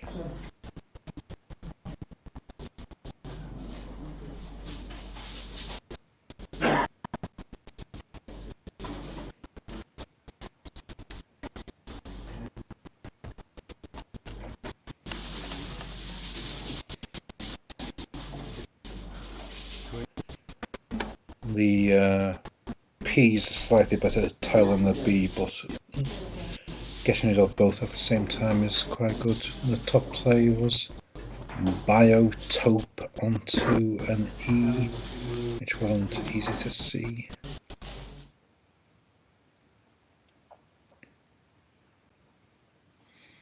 Ray's play was the fourth best poof.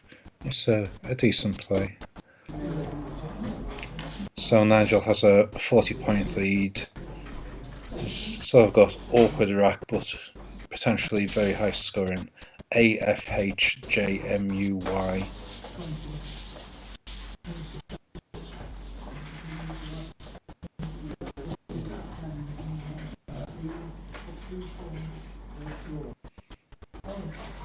It's like the hotspot of a double letter before the O of poof.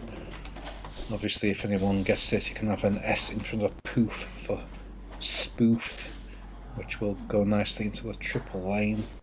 So, Nigel's playing the other bottom of the board here. HAUF, getting the H and the triple letter square twice. So having a good clear of his rack and scoring well at the same time. It's shown off the top play, according to Quackle, was Fumi, which is making Faye in the top right hand corner, which potentially was limiting the option should Ray have the S for spoof.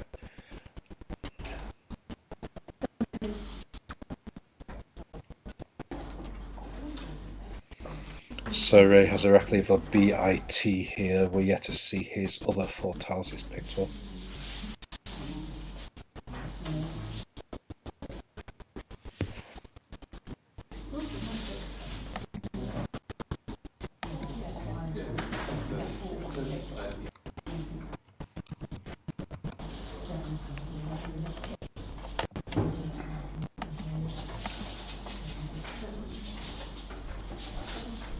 Now he's got duplicate I's and E's, so he plays like one of each for bogey through the O. I was pleased on Nigel's rack to spot Jymold.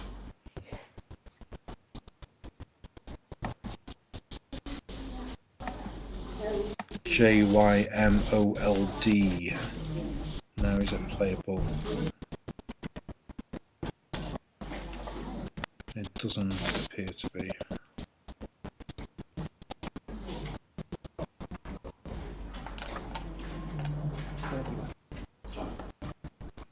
Nigel's playing pretty quickly, playing a Jerd through the I bogey. It's the top play by Quackle. So Ray's given himself a rack leave of TIE, and S would be very useful here to make spoof, along with other sort of retainee letters, especially with an 84-point deficit at this early stage. Nigel's picked himself a blanco.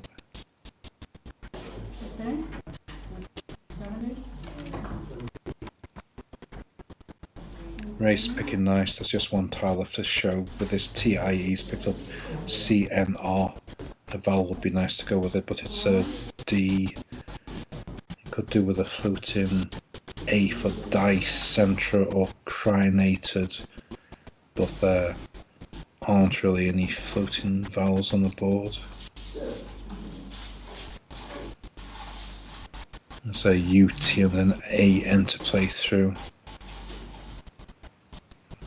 Some of us aren't good at seeing 9-letter plays through 2 letters.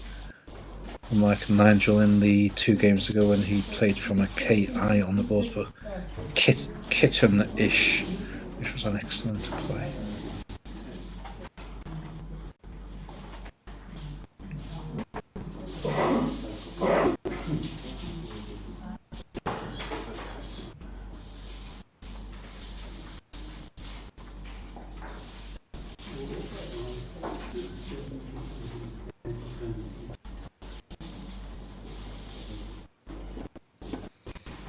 As I say, for a bonus for Ray, it would be handy to have a A or a no to play through O for, such as Centroid or Doctrine, A for Die, Centra or Cremated, but no such luck. An I for Indirect.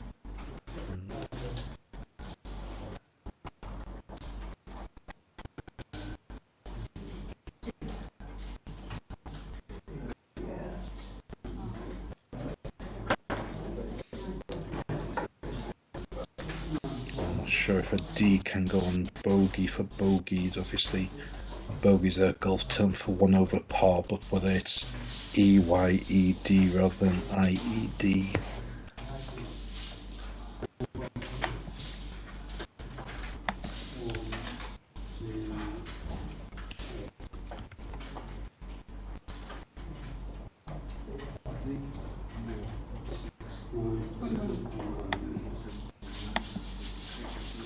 I just looked, and bogey does take a D, but it's an Australian verb for to bathe or swim, rather than a golfing term which must be EYED.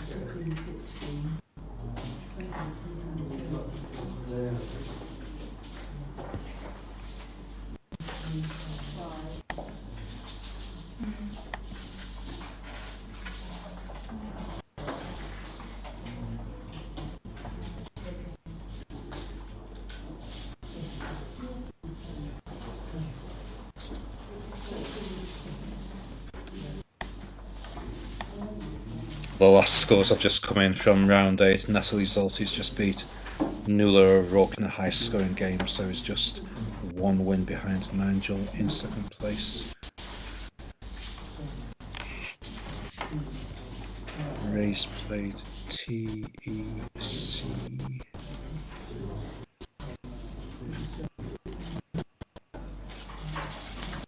Just playing the D for bogeyed was the top play according to Quackle, keeping CRINTE, which will have a high valuation as a rec leave. Ray's given himself a rec leave of DINT,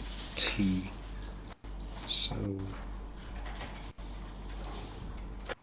he's only scored about 9 points more than bogeyed, but got a much weaker rec leave, which is why it comes up as a lower valuation, as the valuation according to Quackle is based on score from this go plus valuation of rec leave. So Ray's on 91 points and Nigel 156, a 65 point lead for Nigel. It's Nigel's go. Nigel had LMOORY blank and has just played OR for jaw. The best play according to Quackle is playing OY for joy, but Nigel has more sort of advanced knowledge than Quackle. It would seem sensible to most of us to play the OY because Y is a much more awkward tile, but Nigel's decided that playing the OR is a better move.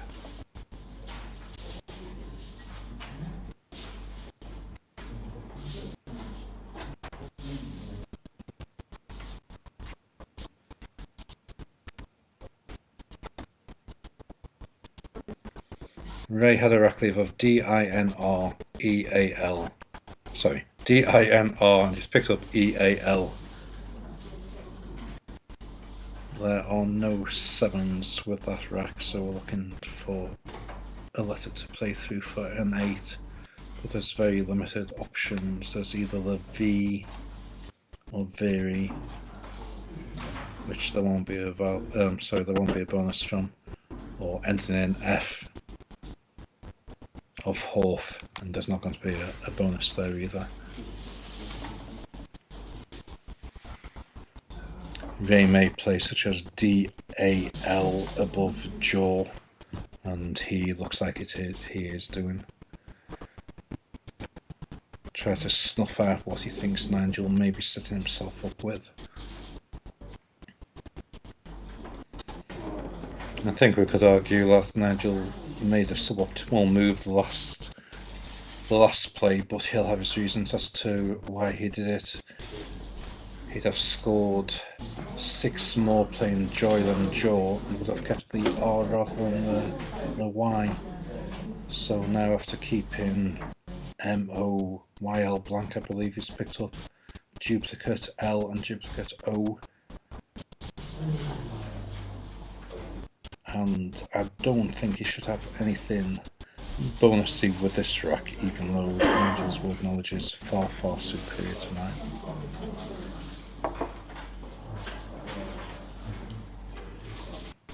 If Nigel's got a no fear factor, he may play Cloy from the Sea of Tech into the triple row on the right hand side, which will keep him LOM blank, which would be much more bonusy for next move, even though there's not many bonus lanes on the board at the moment. Besides if someone's got an S, making a spoof from Poof.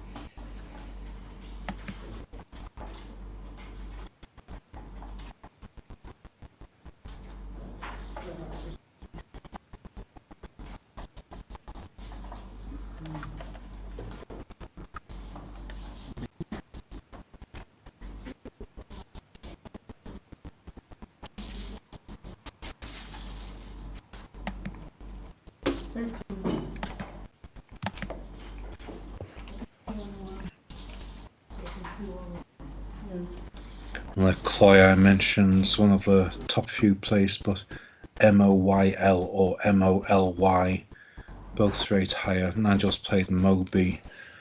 I think I have seen in my studies recently that MOLY takes an S after it, I believe, which looks odd but would be very useful. So Nigel's managed to play off her M, O and Y to improve his rack substantially, but left himself with 2 L's.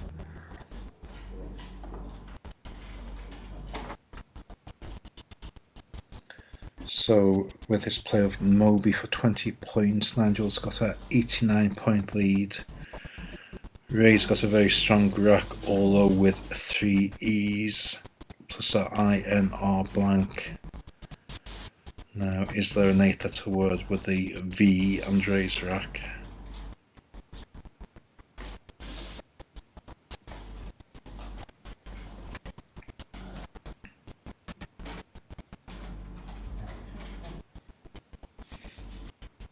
Probably part of the reasoning behind, there's Enzia, I believe is good, and Esserine from Ray's rack, if they are playable.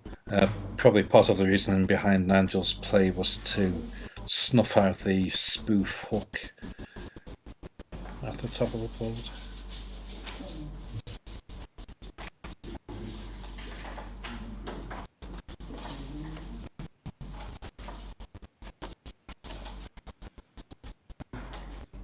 Ray's bonuses aren't playable. There's Esserine or Enzia. The board's quite restricted for bonuses.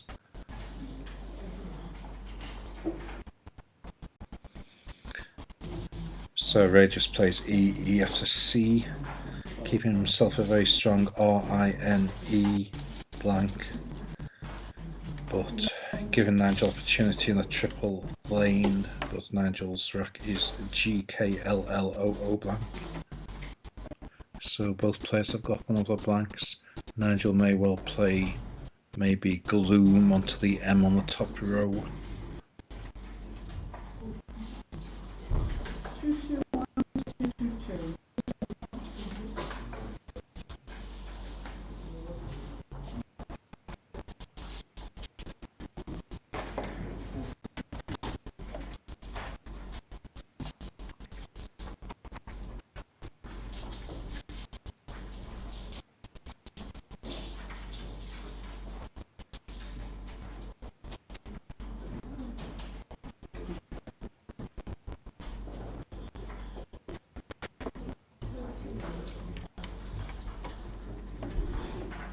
Nigel probably is very aware that Ray must have a very strong rack or tons of E's, otherwise he wouldn't play off 2 E's.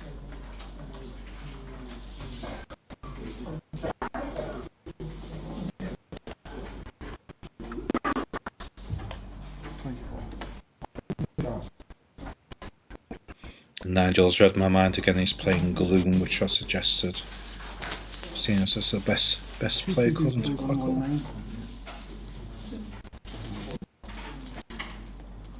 And that's kept him with a LK along with his blank. Interesting to see what Ray picks up with his very nice EINR blank.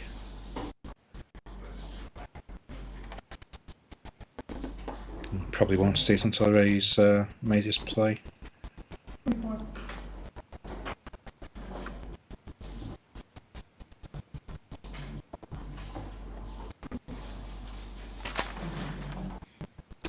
So Ray's picked up a D and W, so he's got Winders and CEES, which will go down fairly quickly, and it is.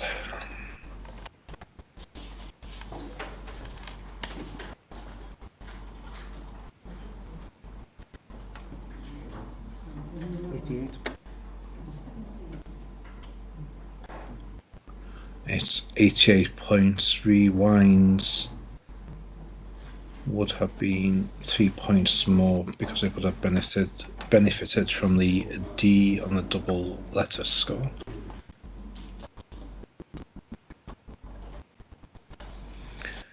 But Ray is back in the game with a 15 point deficit now, but Nigel has got a strong rack of AKLORS blank. I'm not seeing anything immediately. There's every chance there is a bonus, although there's limited spaces. It may have to start with a G or an L.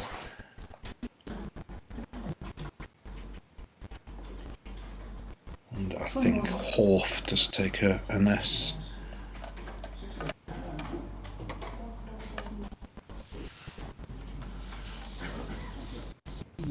I guess the blank is a C, and I'm guessing the word is Lavrox, but it's not a word I'm familiar with. Yes, it's for 69 points.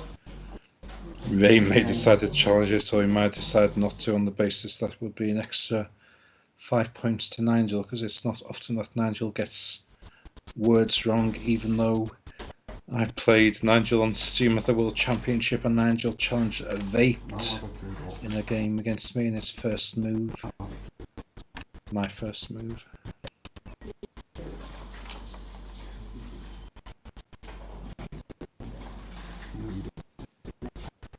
It looks like Ray probably hasn't challenged because Nigel has picked up his new tiles, and we're seeing Nigel's tiles before Ray's, even though it's Ray's turn. Nigel's picked up the X and S, along with duplicate N's and I's and an A.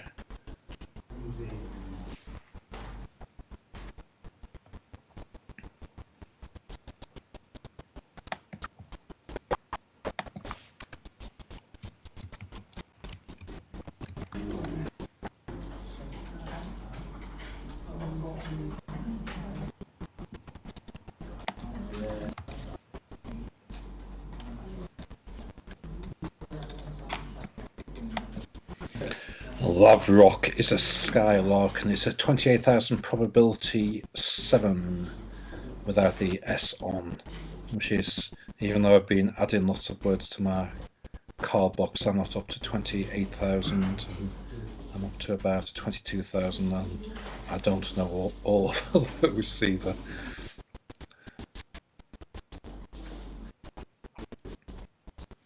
So Nigel's back with a 84-point lead. Ray has a record Zebu, Z-E-B-U plus R-A-S.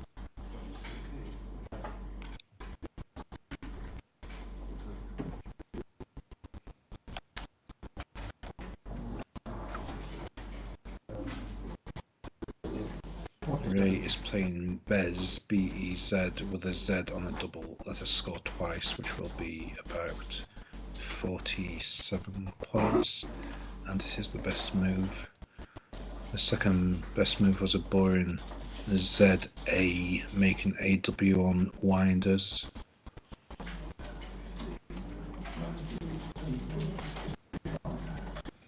So Ray's 37 behind. Nigel's got to clear his duplicates and plays X. He's got NIX, whether that's playable anywhere. He's playing SAX at the bottom, which is good points with the X, making 2 double word plays. It's the second best move with 46 points.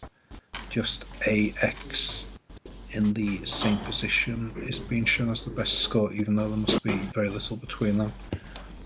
And playing the S makes the board more restrictive, otherwise it would give Ray first access to the triple lane. So Nigel now has an 83-point lead. It's Ray's turn. Ray's got a rack leave of ARSU, and we're waiting to see what his other 3 tiles are. Nigel's had the perils of keeping 2 N's and 2 I's, which is his choice, but he's picked up a 3rd I.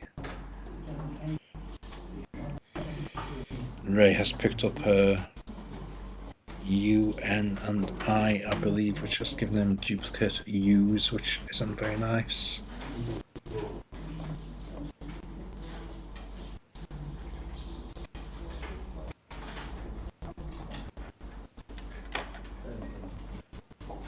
There's a chance Ray may change it, especially with 2 U's. It could be a play such as From the G of Gloom of Gurus, but that would be not scoring much and using a valuable S. There's 1 more S unseen. I'll just say that play would only be for 12 points, so it changing both U's or looking to play both U's elsewhere may be better.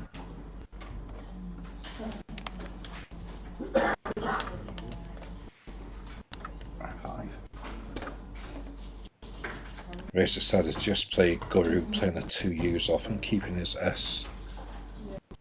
It's come up as 6th best play on Quackle and better than Guru's itself. S shouldn't generally be used unless you can score 8 points or more better than your next best move without an S, so what Ray's done has sort of complied with that rule of thumb.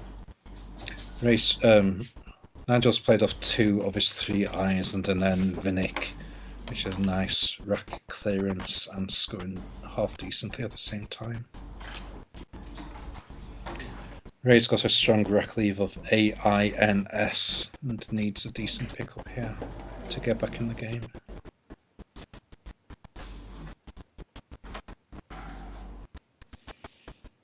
Nigel's got his tiles and he's got Aconite, which is playable on the S of Labrooks for Aconites, but it is Ray's move. Nigel's also got Conative onto the V, which is much better.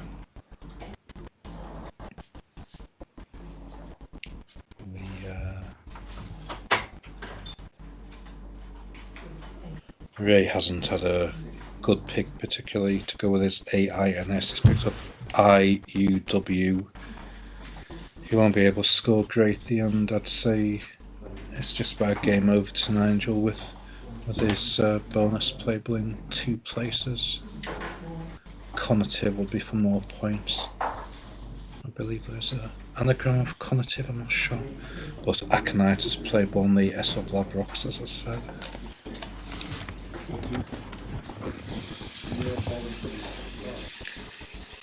Ray's played WAI until the R for 14 points. The best move was WAUR, which would have been keeping 2 I's. So Ray has played off his A duplicate I and the W. I expect Nigel to put Conative down pretty quickly through the V.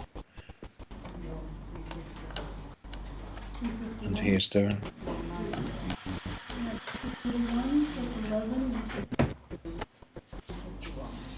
Nigel's out of reach now, really, with that. He's put him about, probably about 160 ahead. Is the top move, and the second best move was Aconite, the other one that I said. The third one was Actioner onto the R of Lavrox, but that would have been quite dangerous with that A between triples. So Nigel's 156 points clear. I think there's 8 tiles in the bag. It's Ray's go. He's got a Recleve of INSU, but we're yet to see his other 3 tiles he's just picked.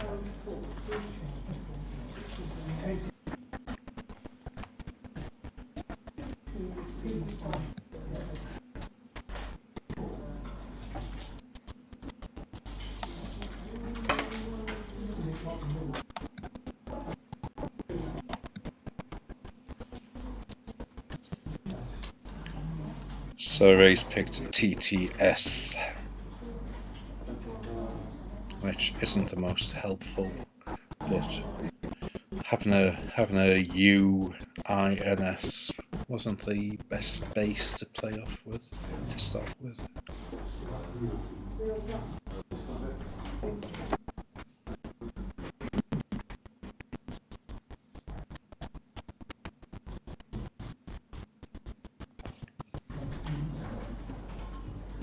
So from Ray's point of view, there's 15 tiles unseen, of which only 4 are vowels, 2 A's, E and the I. Nigel has got the E and the I, so the only vowels left in the bag are 2 A's, and there's the Q and 2 more T's in the bag. And Ray's already got 2 T's, so there's only 2, 3.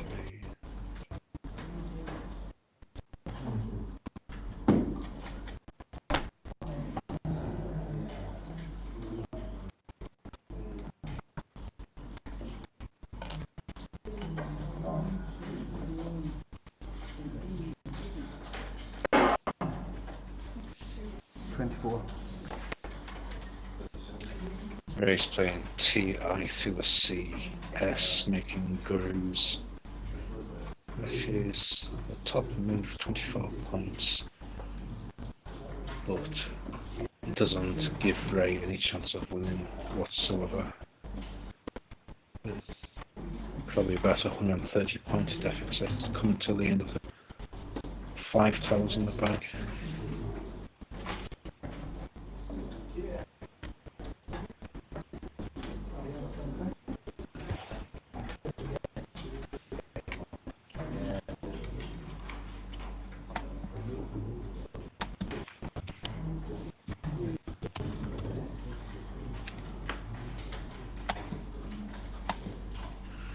And E goes in front of Tix for ethics, which and Nigel's got the final E, so he's going to be playing that for the triple and plenty of points.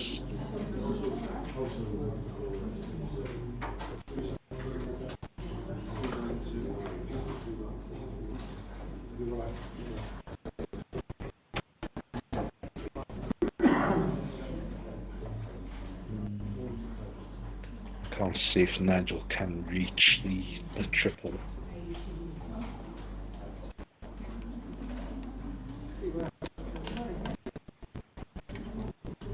He's got such as Helm, Meath, I guess it is. M-E-I-T-H. Is the top play for 46 points. 4757.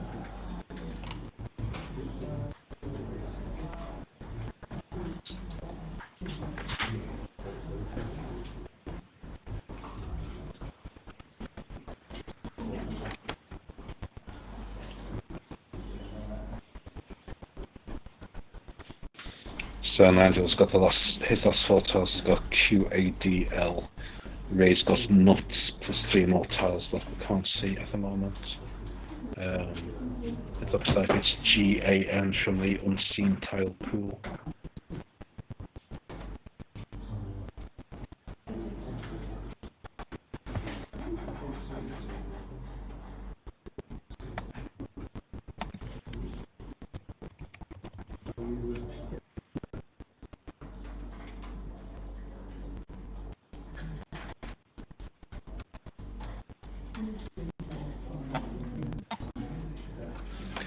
Without is a word which I wasn't sure of. It's some kind of horse, but it will not be playable on this board. Nigel sort of snuffed the board out. Any chances when he played the extra S to make sacks in the bottom corner. And it's the only sort of bingo lane to the left hand side from Meath, but the only bingo available starting with a T so it can fit in.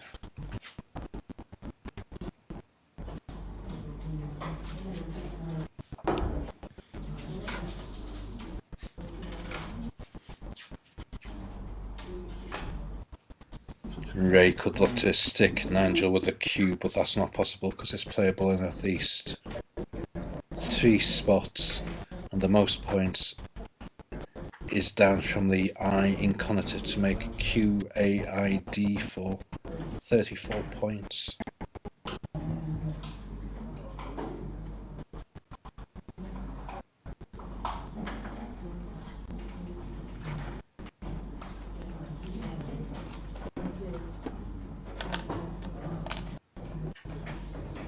Ray's decided to block that spot with gate GA through the IT. Nigel's got quaddy playable in the top left through the A and the I.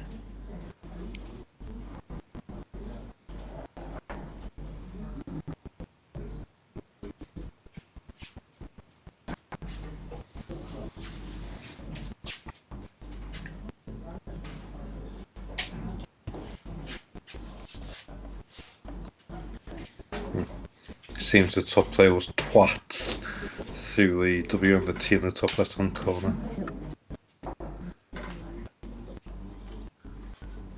Nigel seeing a higher Q scoring spot.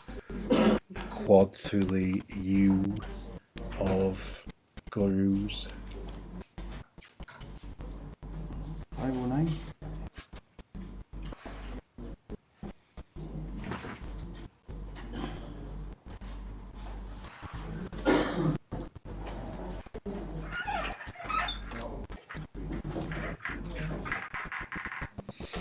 So Ray's passed through the 300 mark.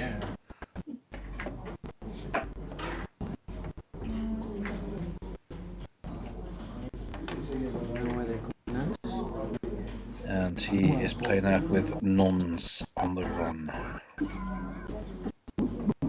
to get up to about 320 points.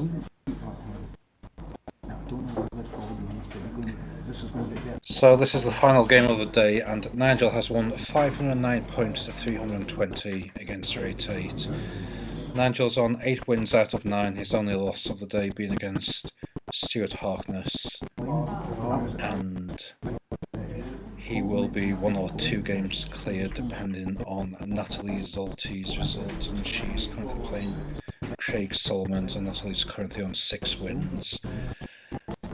I'm not sure if Craig's planning to stream the first game tomorrow, but I'm happy to do more commentary if there's anybody else available, such as Chris Hawkins. I'm happy for them to commentate, or anybody else such as Paul Allen, etc. So signing off for now, and come and join us tomorrow.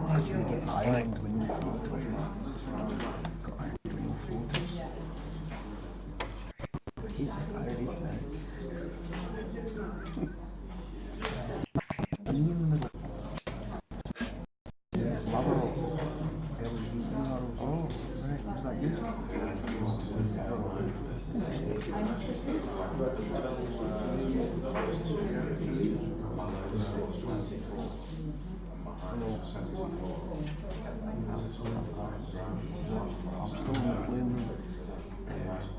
No, it's okay. I'll give you a wee phone in a minute. Did you actually watch that? He's playing basketball. He's very good. He says hello. He's very, very good. I thought I played absolutely lucky. I annihilated the and that much big face that I was annihilated. Nigel got 508 to my 319. Look again. I think we're very better. I'll phone you back, girl. After I played the I thought everything was better to cut the board in half. I need to make a decision against you. And I tried to bluff the PO. What did you call it? I called you the Afghani. Everything was better than they cut the ball in half to make it more open.